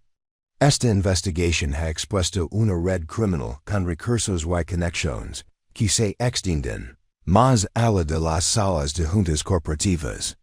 Estas personas han estado robando de fondos benéficos durante más de una década, lo que significa que han tenido tiempo de establecer relaciones con organizaciones criminales que pueden proporcionar servicios de ejecución. Carmen sintió que las paredes se cerraban a su alrededor. ¿Qué tipo de protección pueden proporcionar? Limitada. Podemos ofrecer protección de testigos si estás dispuesta a testificar, pero eso significaría renunciar a tu vida actual por completo. Nueva identidad, nueva ubicación, sin contacto con familiares o amigos durante varios años. La elección era brutal pero clara. Carmen podía desaparecer en el programa de protección de testigos, y vivir de forma segura mientras observaba desde la distancia, como la investigación potencialmente fracasaba sin su testimonio. O podía permanecer visible y vulnerable, mientras luchaba por asegurar que la justicia prevaleciera por completo. No capitán. Demasiadas personas han sido perjudicadas por estos criminales. Si desaparezco, ellos ganan. Rodríguez la estudió con admiración profesional. Señorita Delgado se da cuenta de que su decisión de exponer esta corrupción ha salvado potencialmente millones de dólares en fondos benéficos, y ha evitado que docenas de empleados inocentes sean incriminados por delitos que no cometieron. Pero también la ha puesto en el centro de una guerra criminal, donde lo que está en juego se miden sentencias de prisión y fortunas robadas. Entonces necesitamos terminar esta guerra, completamente. ¿Qué necesita de mí para asegurar que cada persona involucrada en esta red sea arrestada y condenada? La respuesta fue más evidencia. Más testigos y más documentación de crímenes que abarcaban múltiples empresas y jurisdicciones internacionales. El acceso de Carmen a los archivos de Mendoza había proporcionado la base para construir un caso que pudiera sobrevivir a los desafíos de los costosos abogados defensores. Requeriría una investigación exhaustiva y una documentación sólida como una roca. Carmen pasó el viernes trabajando con investigadores federales para mapear la red completa de corrupción. Sus habilidades administrativas, perfeccionadas a lo largo de 8 años de organizar la vida profesional de Mendoza, resultaron invaluables para rastrear relaciones financieras complejas y identificar patrones que podrían escapar a investigadores menos orientados al detalle. La imagen que surgió fue la de una sofisticada empresa criminal que había perfeccionado el arte de robar de causas benéficas. Mendoza y sus asociados identificaban empresas con grandes presupuestos de desarrollo comunitario, aseguraban posiciones ejecutivas a través de credencials fabricadas y redes estratégicas, y luego saqueaban sistemáticamente los fondos benéficos. Mientras eliminaban a cualquier empleado que pudiera descubrir sus crímenes. Sus víctimas no eran solo las comunidades que perdían servicios esenciales.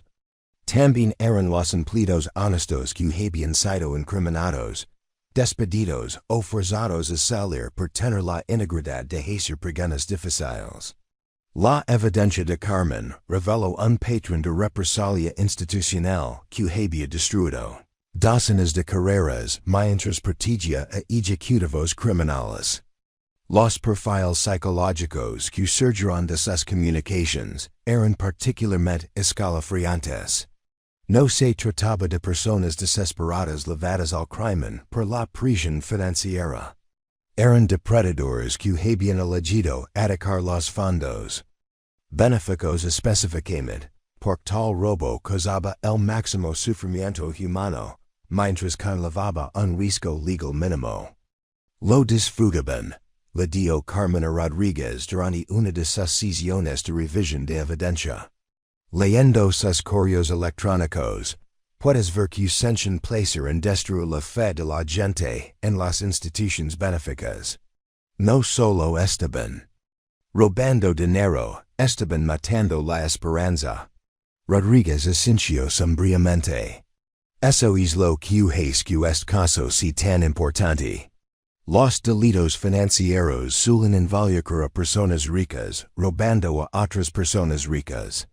Pero esta red apuntó a los miembros más vulnerables de la sociedad, víctimas de desastres, estudiantes de bajos ingresos, comunidades que luchan contra la pobreza y la violencia. Para el viernes por la noche, la investigación había identificado cómplices en 7 empresas diferentes en México, Guatemala y Colombia. La cantidad total de fondos beneficos rebatos excedia los $200 millones, conversindolo en uno de los casos de fraude corporativo más grandes en la historia de América Latina. Pero el ajuste de cuentas personal de Carmen apenas comenzaba. Mientras se preparaba para salir de la oficina el viernes por la noche, Victoria Sandoval apareció en su escritorio, con dos guardias de seguridad y una caja de cartón. Carmen, sus servicios ya no son necesarios. Por favor, empaque sus pertenencias personales y entregue sus tarjetas de acceso y equipo de la empresa. Carmen levantó la vista con calma. ¿Es esto una represalia por cooperar con los investigadores federales? Señora Sandoval, porque eso constituiría una obstrucción ilegal de la justicia. La sonrisa de Sandoval era afilada como una pupila.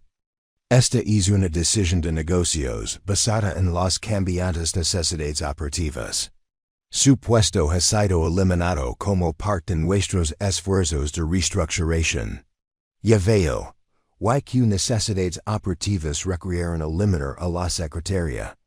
Que tiene un conocimiento exhaustivo de las comunicaciones ejecutivas y las operaciones financieras durante una investigación federal activa?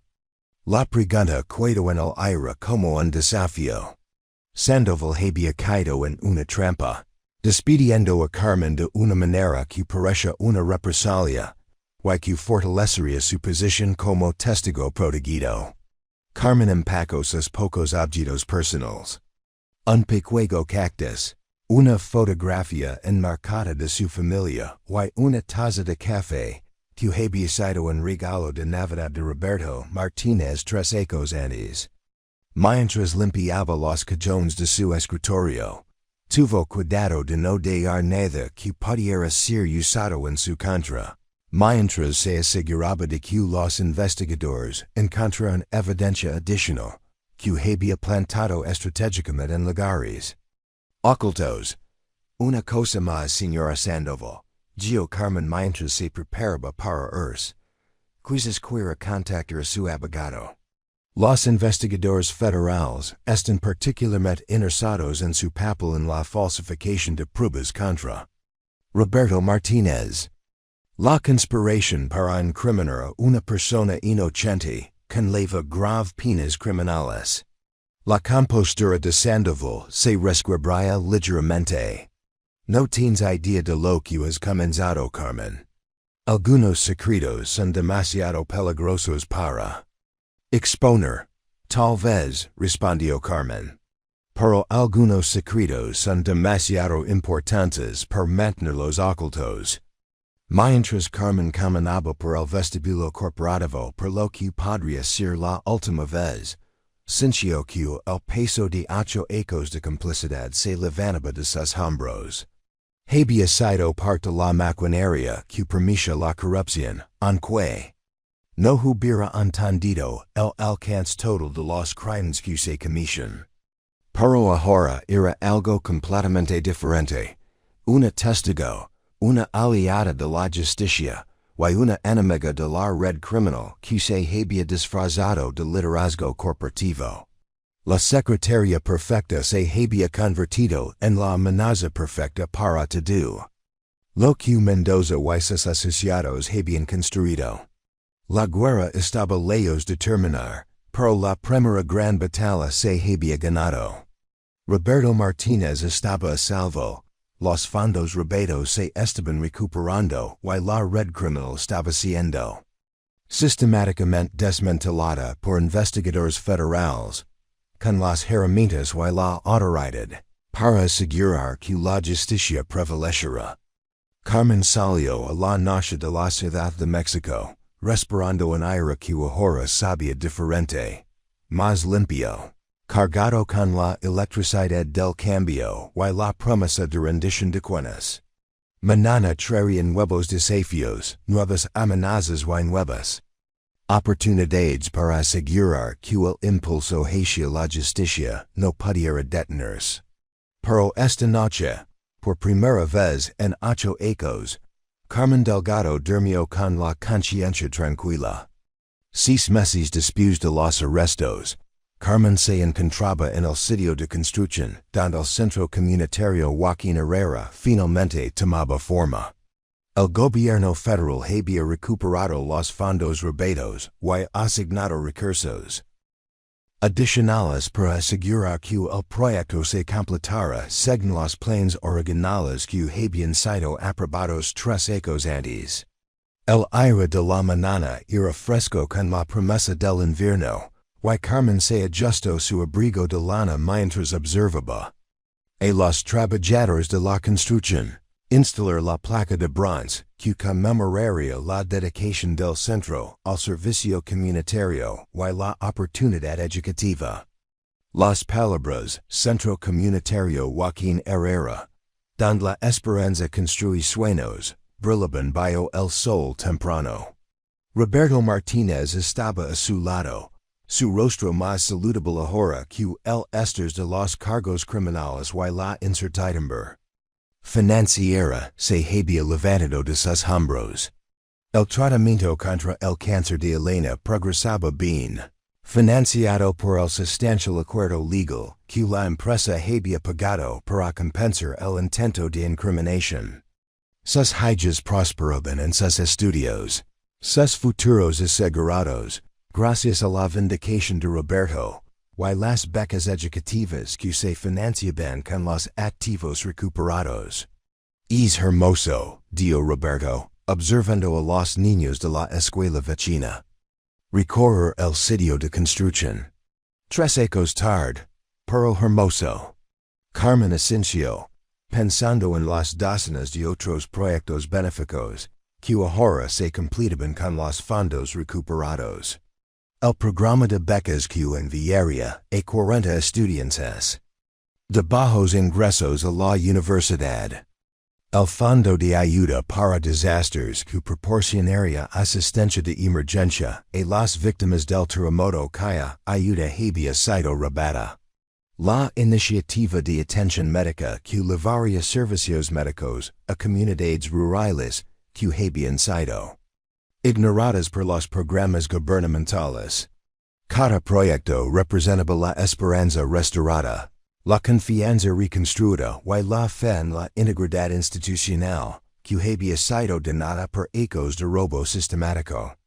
Señorita Delgado, Carmen se giró para encontrar una joven con un cuaderno y un equipo de grabación, Ana Gutiérrez, una estudiante periodismo de la Universidad Iberoamérica, que estaba escribiendo su tesis sobre la denuncia de irregularidades corporativas y su impacto en la reforma institucional.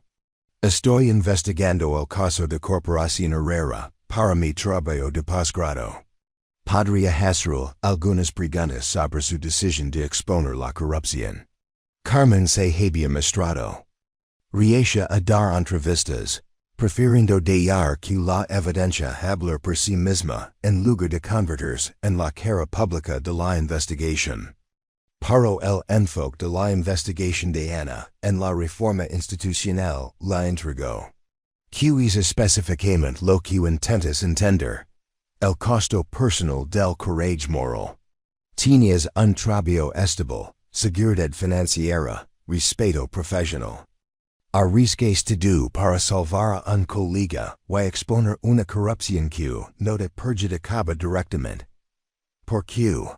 Era una pregunta que Carmen se había estado haciendo durante meses. La respuesta simple era que exponer el comportamiento criminal era lo correcto.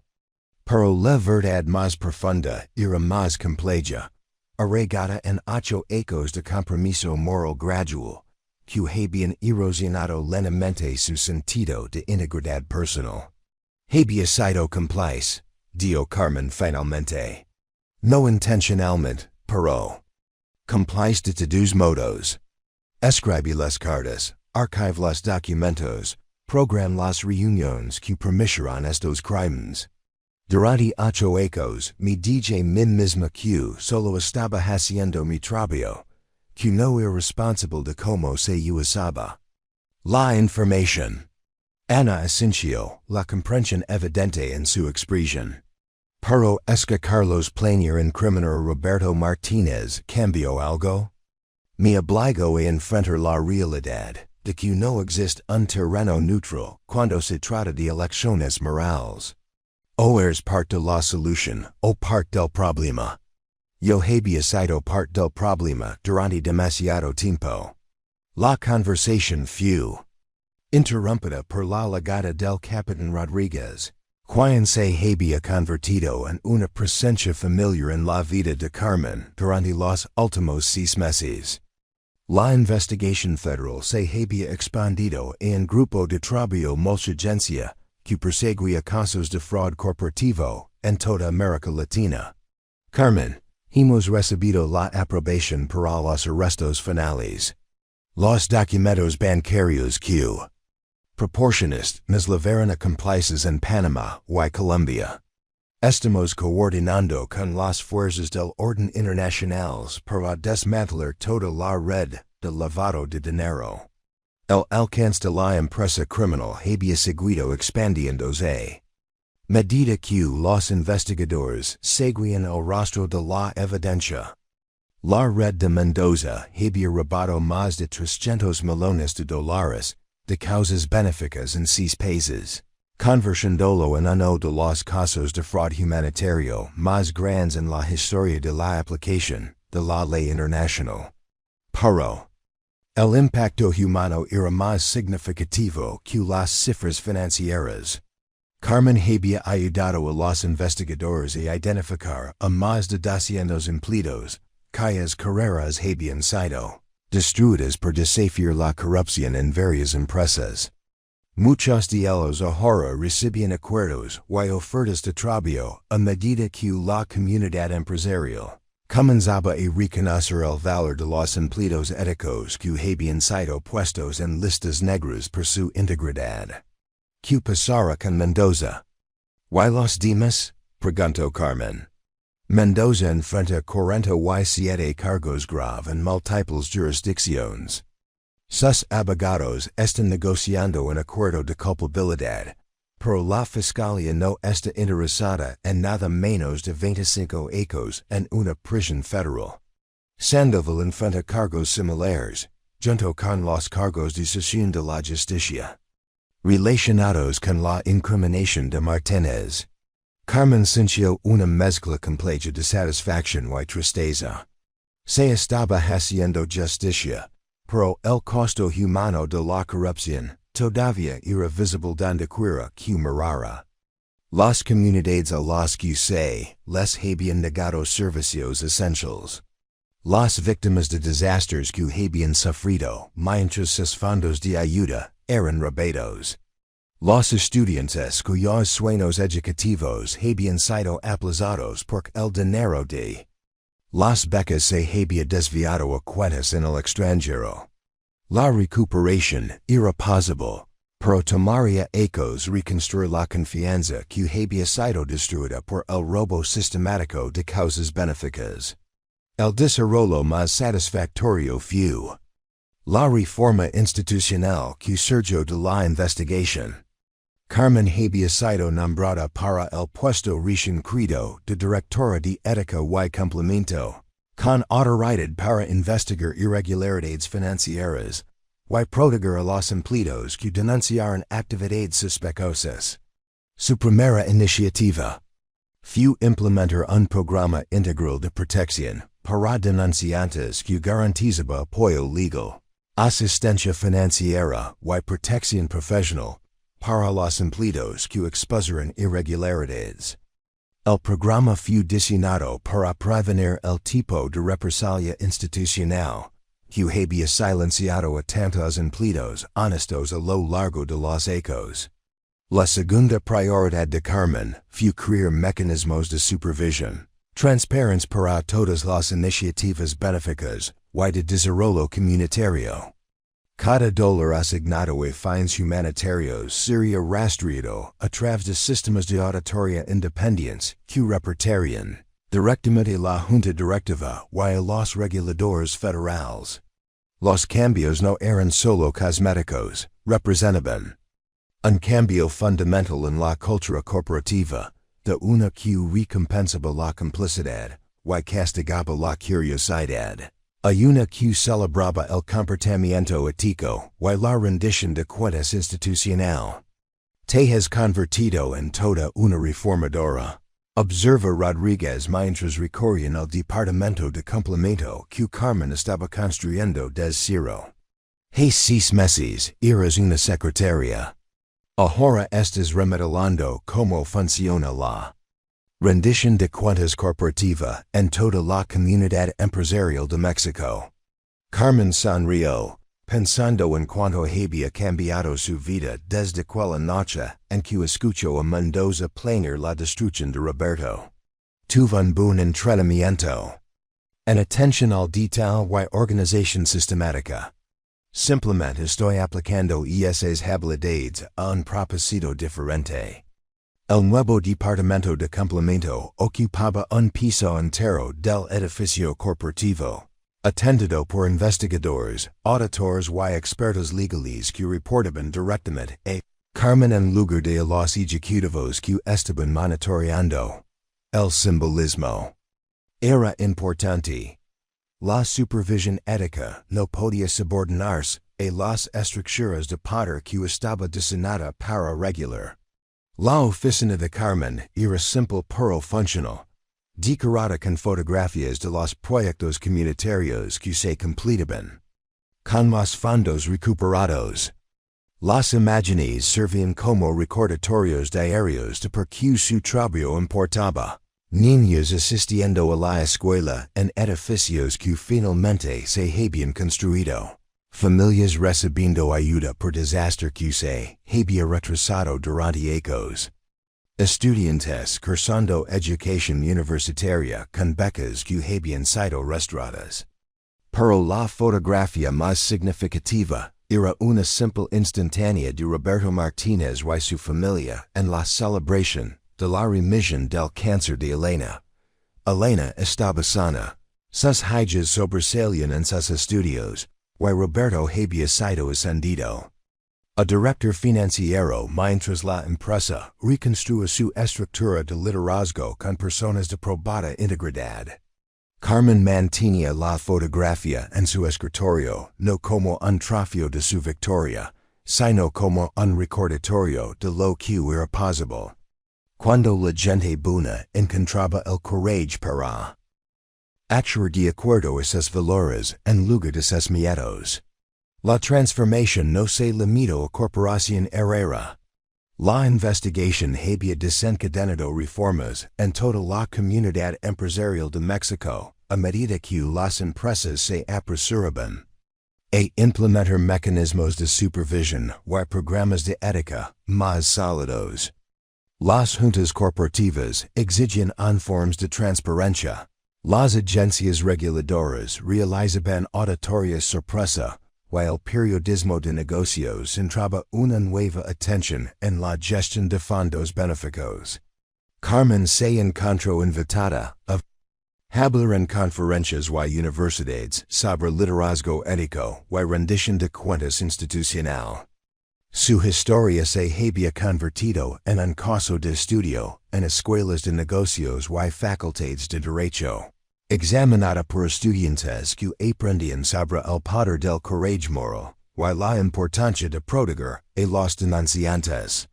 Pero el reconocimiento más significativo provino de fuentes inesperadas. Carmen recibió cartas de empleados de otras empresas que se habían inspirado en su ejemplo para denunciar la corrupción en sus propias organizaciones.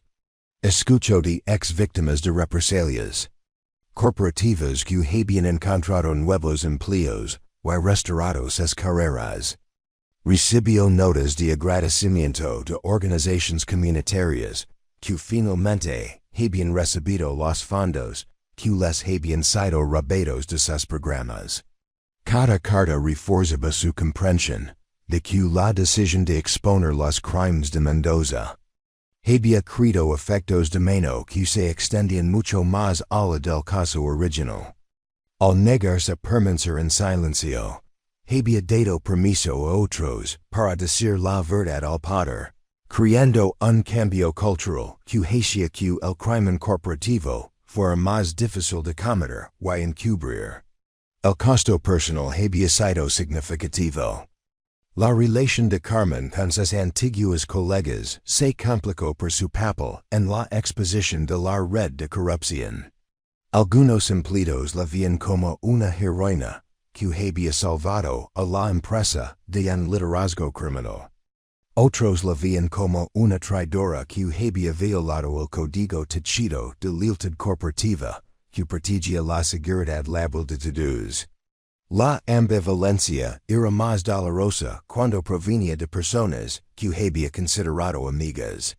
Marta Vázquez, de recursos humanos, había trabajado junto a Carmen durante 6 años, compartiendo pausas para el café y celebraciones de cumpleaños, compadeciendo de ejecutivos difíciles y plazos imposibles. Pero después de los arrestos, la actitud de Marta hacia Carmen se volvió frío y distante. Podrías haber manejado esto de otra manera, dijo Marta durante un encuentro incómodo en la sala de descanso. Podrías haber informado los problemas. Internamente, daros la oportunidad de corregir los problemas en silencio. En cambio, destruiste vidas de personas y pusiste en riesgo el trabajo de todos. Carmen entendía el miedo detrás de la crítica de Marta. Los escándalos corporativos a menudo resultaban en despidos masivos mientras las empresas luchaban por restaurar la confianza de los inversores y reducir los costos operativos. Los empleados, que no tenían nada que ver con la corrupción, enfrentaban el desempleo y la interrupción de sus carreras debido al impacto económico de la investigación. Pero Carmen también entendía que la denuncia interna habría sido inútil contra una red de corrupción que controlaba los mismos mecanismos diseñados para investigar irregularidades. Mendoza y Sandoval habían pasado años asegurándose de que cualquier cuella interna pudiera ser suprimida o desviada. La alternativa era dejar que incriminaran a Roberto Martínez y continuaran robando de causas benéficas. Respondió Carmen. ¿Cuántos empleados inocentes más habrían sido destruidos? ¿A cuántas comunidades más se les habrían negado servicios esenciales? La conversación terminó sin resolución, pero reforzó la comprensión de Carmen de que el coraje moral a menudo conllevaba un aislamiento personal. La gente prefería la cómoda certeza de la estabilidad institucional a la disruptiva incertidumbre de hacer que las instituciones rindieran cuentas por sus fracasos. La vida romántica de Carmen había sido otra víctima de su decisión de exponer la corrupción. Llevaba 8 meses saliendo casualmente con Miguel Herrera, un gerente de marketing de otra empresa, cuando comenzó la investigación. Miguel parecía impresionado por la inteligencia y integridad de Carmen, pero su actitud cambió dramáticamente cuando su papel en el caso se hizo público. Ahora eres radioactiva, explicó Miguel durante su última cena juntos. Los ejecutivos corporativos te ven como una amenaza, alguien en quien no se puede confiar con información sensible. Salir contigo sería un suicidio profesional para cualquiera en el liderazgo empresarial. Carmen sintió el aguijón del rechazo, pero también reconoció la verdad en la evaluación de Miguel. Su decisión de exponer la corrupción la había marcado como alguien que elegiría los principios sobre la lealtad, la verdad sobre la conveniencia. En una cultura empresarial que valoraba la discreción y el cumplimiento por encima de la integridad, y esas eran cualidades peligrosas. Pero el aislamiento se equilibraba con nuevas relaciones con personas que comparten su compromiso con el comportamiento ético y la rendición de cuentas institucional. Carmen se encontró formando parte una creciente red de denunciantes. Investigadores y defensores de la reforma, que trabajaban para transformar la cultura corporativa en toda América Latina. La Dra. Patricia Méndez, profesora de ética empresarial en el ITAM, había invitado a Carmen a unirse a un proyecto de investigación que examinaba la efectividad de los programas de protección para denunciantes en la prevención del fraude corporativo. El trabajo implicaba ir a conferencias, reunirse con responsables políticos y desarrollar recomendaciones para protecciones legales más sólidas para los empleados que denunciaron la corrupción. Tu caso se ha convertido en un modelo de cómo el coraje moral individual puede desencadenar una reforma institucional sistémica. Explicó la Dra. Méndez durante una de sus reuniones de investigación. Pero necesitamos entender los factores personales que te permitirán actuar cuando tantos otros permanecerán en silencio en situaciones similares. Carmen encontró el análisis académico de su proceso de toma de decisiones fascinante y incómodo. Los investigadores querían entender los factores psicológicos y social que diferenciaban a los denunciantes de los espectadores. Las características personales que permiten a algunas personas arriesgarlo todo por principios abstractos, mientras que otros eligen la seguridad y el silencio.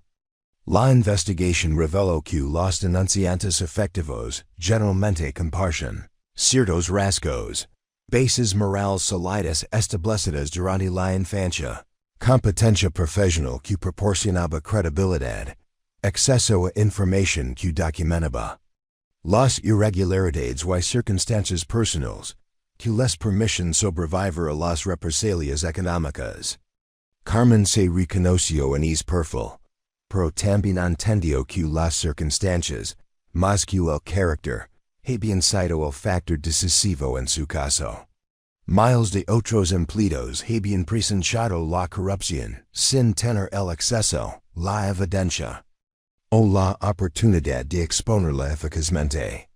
El desarrollo más importante fue la creación de la Fundación Joaquín Herrera, una organización independiente dedicada a proteger los fondos benéficos del robo corporativo y a proporcionar apoyo legal a los empleados que denunciaron delitos financieros. Carmen formaba parte de la junta directiva de la Fundación, junto con otros reformadores que trabajaban para prevenir futuros casos de robo de fondos humanitarios. La primera iniciativa de la Fundación fue establecer una red de contadores forenses, especializados en auditar la gestión de fondos benéficos en grandes corporaciones. Sus servicios se proporcionaban de forma gratuita a organizaciones comunitarias y agencias reguladoras, creando un mecanismo de supervisión independiente que no podía ser controlado por las corporaciones que se estaban monitoreando.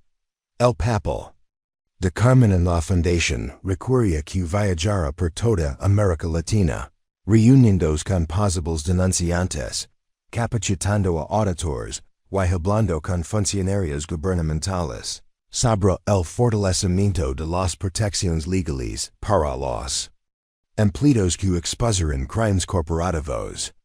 Durante un viaje a la ciudad de Guatemala, se reunió con Rosa Fuentes, una ex ejecutiva bancaria que había sido forzada a dejar su trabajo por cuestionar transferencias internacionales sospechosas. El caso de Rosa era notablemente similar a la experiencia de Carmen, una empleada de confianza con acceso administrativo que había descubierto un robo sistemático de fondos humanitarios. La parte más difícil no fue perder mi trabajo, explicó Rosa mientras tomaban un café en una tranquila cafetería cerca de la catedral. La parte más difícil fue sentir que yo era la única persona a la que le importaba lo que estaba sucediendo.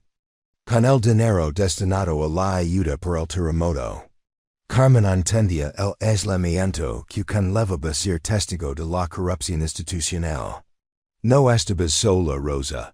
Éramos docenas de nosotros dispersos en diferentes empresas, diferentes países, todos viendo piezas de la misma red criminal. Simplemente no podíamos vernos hasta que la investigación conectó nuestros casos. Su conversación reveló el alcance internacional de la empresa criminal de Mendoza. Las conexiones bancarias que Rosa había cuestionado en Guatemala formaban parte de la misma red de lavado de dinero que había procesado fondos robados de México, Colombia y Panamá. El robo de fondos benéficos se había convertido en una sofisticada industria internacional con métodos estandarizados y infraestructura interconecta. Pero el caso de Rosa también demostró la creciente eficacia del trabajo de defensa de Carmen. A diferencia de la experiencia de resistencia aislada de Carmen, Rosa había podido conectarse con otros posibles denunciantes a través de la red de la fundación. Cuando decidió denunciar las transferencias sospechosas, contó con apoyo legal, asistencia financiera y protección profesional que le permitirán sobrevivir a las represalias que habrían destruido su carrera solo 2 años antes. Tu ejemplo. Lo cambió todo, le dio Rosa a Carmen. Cuando escuché cómo expusas el fraud del proyecto Morales, me di cuenta de que alguien con acceso y evidencia tenía la obligación moral de actuar, sin importar el costo personal. Los efectos dominó continuaron extendiéndose a medida que se exponían más casos y se desmantelaban más redes criminales.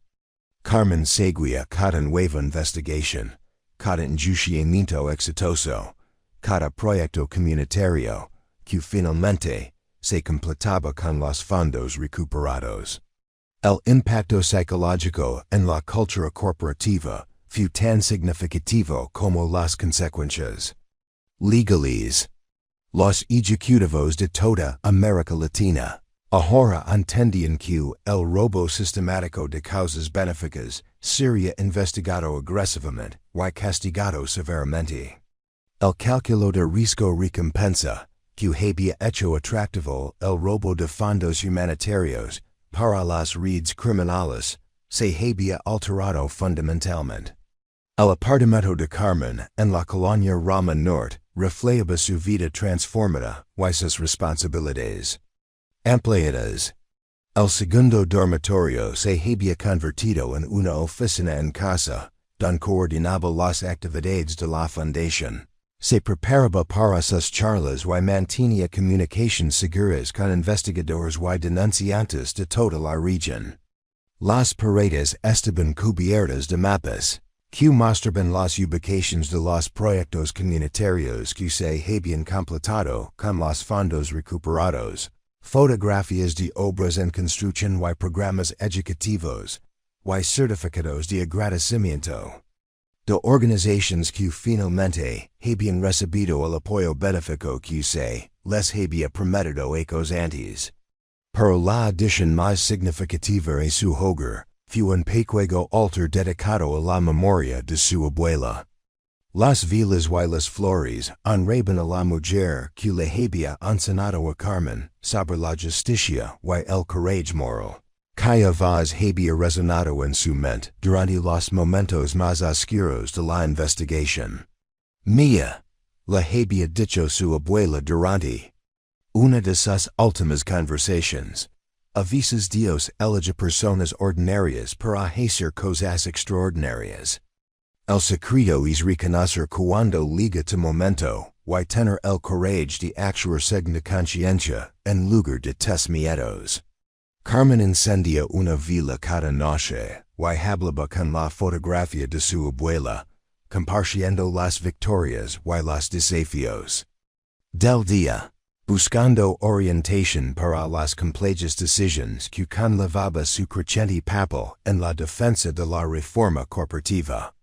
Los procedimientos legales contra Mendoza y sus asociados Habían concluido con condenas y largas sentencias de prisión, que enviaron un mensaje claro a toda la comunidad empresarial. El propio Mendoza recibió 28 años en una prisión federal después de declararse culpable de 47 cargos de fraude, malversación y lavado de dinero. Victoria Sandoval fue sentenciada a 15 años por conspiración y obstrucción de la justicia. Pero Carmen entendía que los enjuiciamientos individuales eran solo el comienzo de una reforma genuina. Los cambios institucionales que surgirán de la investigación eran más importantes que cualquier caso criminal individual porque abordaban los problemas sistemáticos que habían permitido que la corrupción floreciera durante años. Corporación Herrera había implementado reformas de gobernanza integrales que crearon una supervisión independiente de todas las iniciativas benéficas y de desarrollo comunitario. Los comités de la Junta ahora incluyen representantes de la comunidad y auditores externos que no podían ser influenciados por la dirección corporativa. Los requisitos de transparencia financiera excedían las regulaciones federales, con informes trimestrales publicados en línea y accesibles para cualquier empleado o miembro de la comunidad que quisiera verificar que los fondos benéficos se estaban gestionando adecuadamente. La nueva estructura de liderazgo de la empresa reflejaba un compromiso con el comportamiento ético que iba más allá del mero cumplimiento de los requisitos legales. El CEO, Richard Morrison, había nombrado a Roberto Martínez como director financiero, reconociendo que su integridad y habilidades analíticas eran exactamente lo que la empresa necesitaba para reconstruir la confianza con los inversores y los socios comunitarios. La promoción de Carmen, a directora de ética y complemento, vino con una autoridad que se extendía por toda la jerarquía corporativa.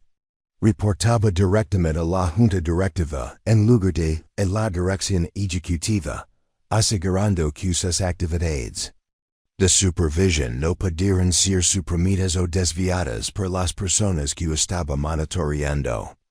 El puesto requería habilidades que Carmen había desarrollado durante sus años como secretaria de Mendoza. Atención al detalle, organización sistemática y la capacidad de navegar relaciones corporativas complejas. Pero ahora esas habilidades servían a la integridad institucional en lugar de la ambición individual.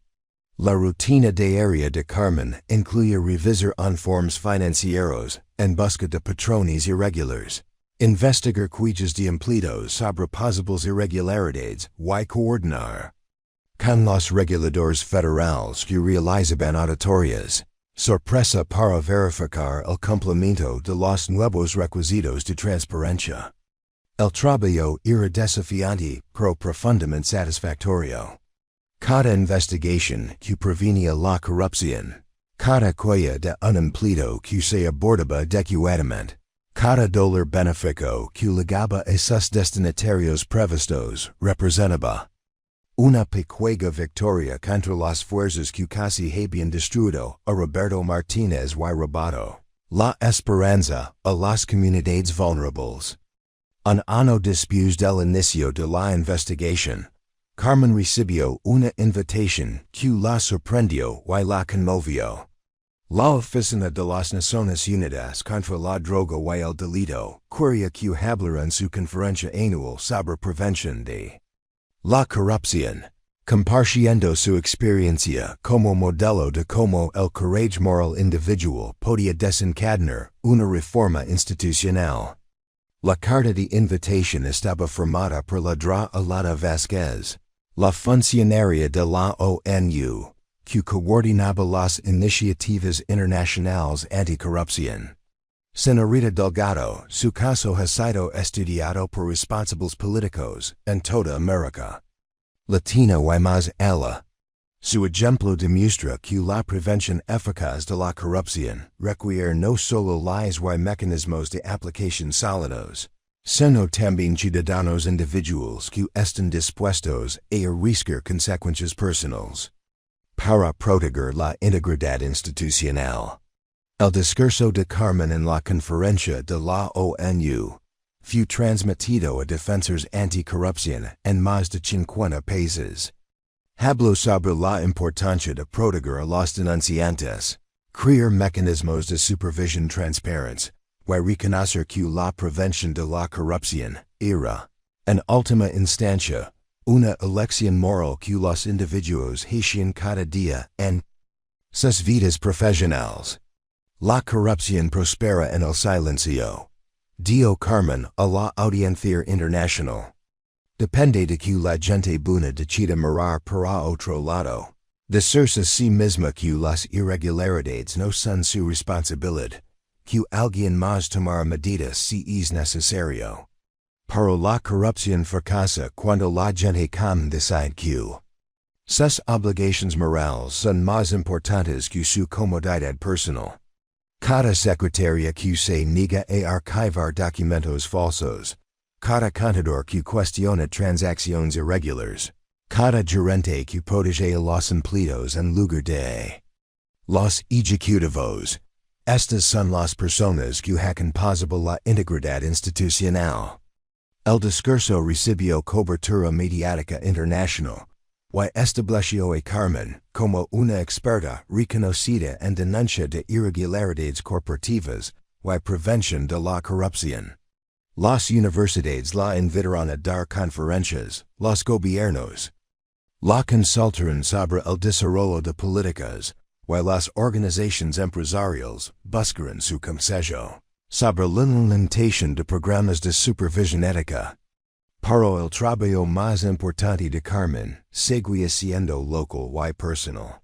La Fundación Joaquín Herrera se había convertido en una organización regional que brindaba apoyo legal a los denunciantes, financiaba auditorías independientes de programas benéficos, y ofrecía asistencia financiera a los empleados que enfrentaban represalias por denunciar la corrupción.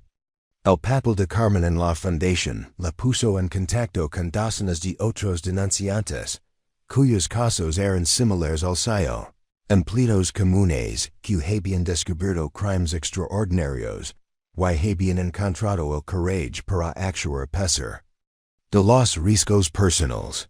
Cada nuevo caso reforzaba su comprensión de que la corrupción no era una aberración, sino un problema sistemático que requería vigilancia constante y resistencia institucional.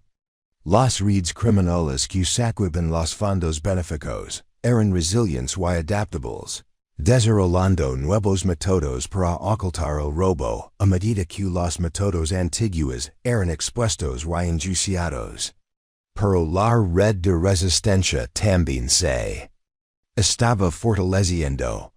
El ejemplo de Carmen había inspirado a otros empleados a documentar actividades sospechosas, denunciar transacciones irregulares, y negarse a participar en esquemas que violaban sus principios morales. El equilibrio estaba cambiando, lenta pero metablemente, hacia la rendición de cuentas institucional y la integridad individual.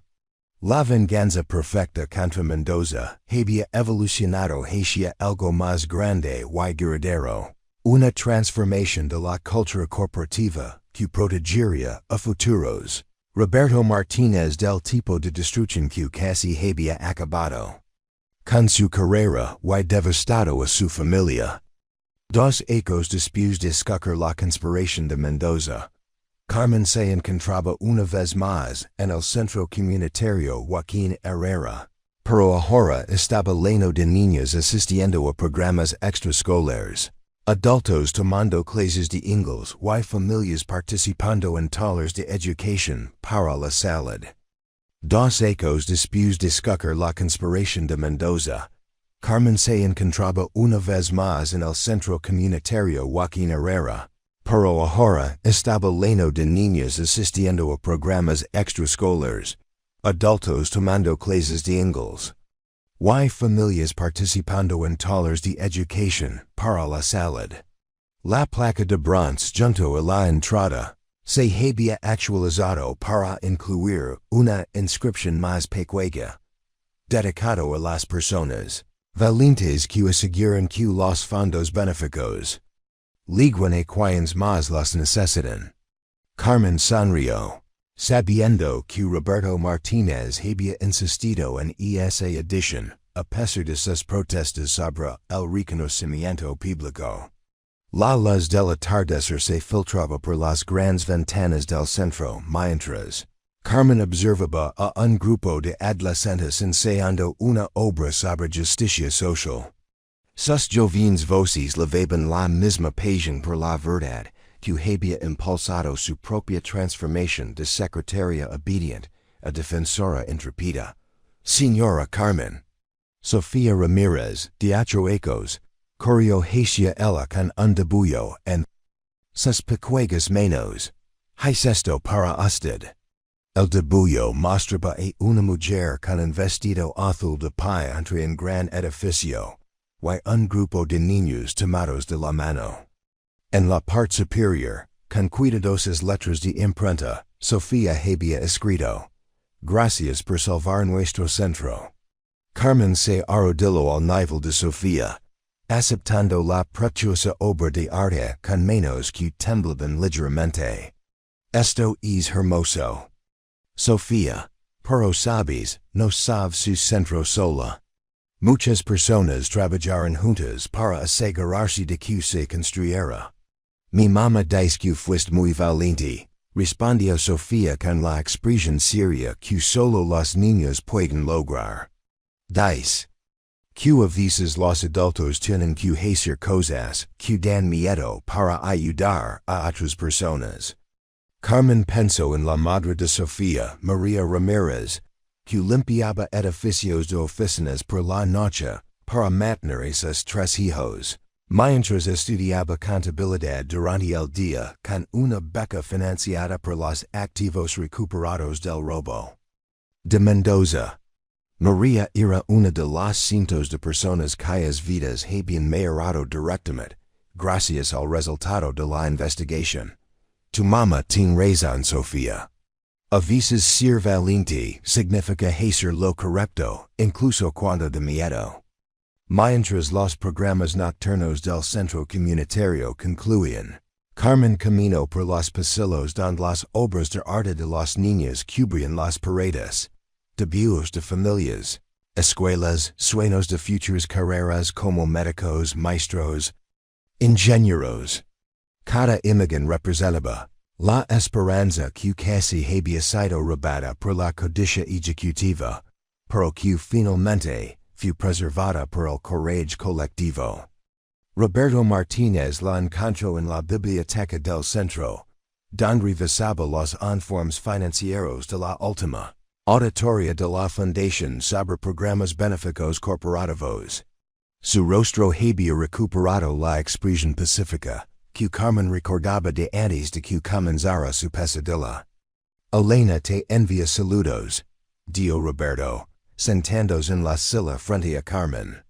Los médicos dicen que sus últimas pruebas no muestran signos de recurrencia del cáncer. Somos cautelosamente optimistas de que lo ha vencido para siempre esta vez. Carmen sintió que las lágrimas asomaban a sus ojos. La supervivencia de Elena había dependido de un tratamiento médico. Continuó que habría sido imposible si el seguro de salud de Roberto hubiera sido cancelado lleno con sus cargos. Criminales fraudulentos. Los efectos dominó de la corrupción tocaban cada aspecto de la vida humana, así como los efectos dominó de la resistencia, creaban círculos expansivos de protección y esperanza. ¿Y hijas? María se graduó summa cum laude con su título de ingeniería y tiene tres ofertas de trabajo de empresas que la buscan específicamente por su excelencia académica. Sofía está en su último año de medicina, y planea especializarse en oncología. Dice que quiere ayudar a familias como la nuestra. Y la pequeña Ana se graduará de la preparatoria el próximo mes con una beca completa para estudiar educación. Cada logro representaba un futuro que había sido preservado por la decisión de Carmen de actuar signienza en lugar de sus miedos. Las hijas de Roberto construían puentes, curarían pacientes y enseñarían a niños por su padre. Había sido salvado de acusaciones falsas que habrían destruido su carrera y devastado sus oportunidades educativas. Hay algo más, continuó Roberto. La Junta de la Fundación ha aprobado nuestra propuesta de establecer la beca Carmen Delgado para la ética corporativa. Proporcionará apoyo financiero y protección legal a los empleados que exponden la corrupción en sus lugares de trabajo. Carmen negó con la cabeza. Roberto, ya lo discutimos, no quiero mi nombre en. No se trata de reconocimiento, Carmen. Se trata de inspiración. Cuando alguien está considerando si denunciar actividades sospechosas, si arriesgar su trabajo para proteger a otros, necesita saber que otras personas comunes han encontrado el courage para actuar. Tu nombre en esa beca les recordará que el courage moral es posible. Carmen entendía la lógica, pero en lugar con ser vista como heroica en lugar de simplemente humana. Fui complice durante 8 años, Roberto. Escribí esas cartas, organizé esos archivos, permití esos crimes a través de mi eficiencia y discreción. Y luego elegiste de ser complice, respondió Roberto suavemente. Así es el courage, no la ausencia de miedo o fracaso. Moral, sino la decisión de actuar de manera diferente, cuando finalmente entiendes lo que está en juego. A través de las ventanas de la biblioteca, Carmen podía ver el sitio de construcción donde estaba construyendo un segundo centro comunitario con fondos recuperados adicionales. El proyecto serviría a 3 distritos vecinos, proporcionando programas educativos, servicios de salud y capacitación laboral para miles de familias. Más allá del sitio de construcción, las luces de la Ciudad de México brillaban en la oscuridad. Millones de personas viviendo sus vidas, persiguiendo sus sueños, criando a sus hijos. La mayoría de ellos nunca sabrían sobre los crímenes de Alejandro Mendoza o la resistencia de Carmen Delgado, pero sus vidas eran mayores porque la corrupción había sido expuesta, y la integridad institucional había sido restaurada. El teléfono de Carmen vibró con un mensaje del Capitán Rodríguez. Nuevo caso requiere de consulta.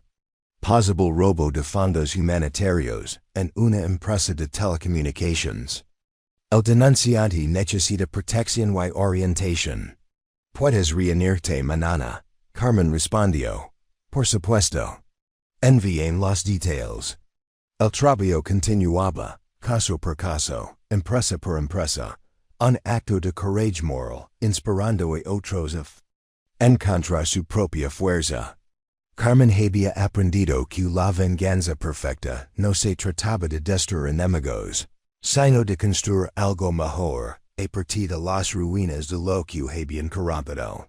Mientras se preparaba para salir del centro comunitario, Carmen se detuvo en el muro conmemorativo donde las fotografías honraban a las personas que habían contribuido a la construcción de las instalaciones. Su propia fotografía estaba allí, pero estaba rodeada de docenas de otras, trabajadores de la construcción, maestros voluntarios, donantes y miembros de la comunidad, que habían transformado los planos arquitectónicos en una realidad viva. La Secretaria Perfecta había descubierto que la venganza perfecta nunca era perfecta porque nunca terminaba. La justicia no era un destino sino una dirección, una elección diaria de resistir. La corrupción y proteger a los vulnerables. De decir la verdad al poder y transformar el miedo en acción. Carmen salió a la noche de la Ciudad de México, levando el debullo de Sofía y planeando su próxima batalla contra el mal institucional. Mañana traería nuevos desafíos, nuevas oportunidades para asegurar que los dólares benéficos llegaran a sus destinatarios previstos. Nuevas oportunidades para proteger a los empleados honestos de los ejecutivos criminales. La guerra contra la corrupción continuaría mientras existiera el poder para ser abusado y el dinero para ser robado. Pero Carmen había aprendido que la guerra se podía ganar, una investigación a la vez, un enjuiciamiento a la vez, un centro comunitario rescatado a la vez. La Secretaria Perfecta se había convertido en la guardiana perfecta de la integridad institucional. Y su trabajo continuaría hasta que la justicia, fuera más que una simple aspiración, se convertiría en una realidad que ninguna cantidad de poder ejecutivo podría socavar. 8 ecos de complicidad habían terminado con una noche de revelación. 2 ecos de resistencia habían creado un propósito de por vida. Carmen Delgado camino hacia su coach, ya planeando la por la verdad, ya sabiendo que la venganza perfecta era la que nunca terminaba realmente, por seguir creando nuevas posibilidades de justicia, esperanza y dignidad humana. Las luces de la ciudad se desdibujaban tras el parabrisas mientras conducía a casa, pero Carmen no pensaba en descansar. Pensaba en el próximo Roberto Martínez que necesitaba protección, en el próximo centro comunitario que merecía ser construido, en el próximo momento en que una persona Carmen tendría que elegir entre la comodidad y la conciencia. Preparar y narrar este tipo de historia requiere mucho tiempo y esfuerzo. Si te gusta la historia, por favor, dale me gusta al video y suscribir al canal. Si quieres ver todas las historias de nuestro canal, activa el icono de la campana.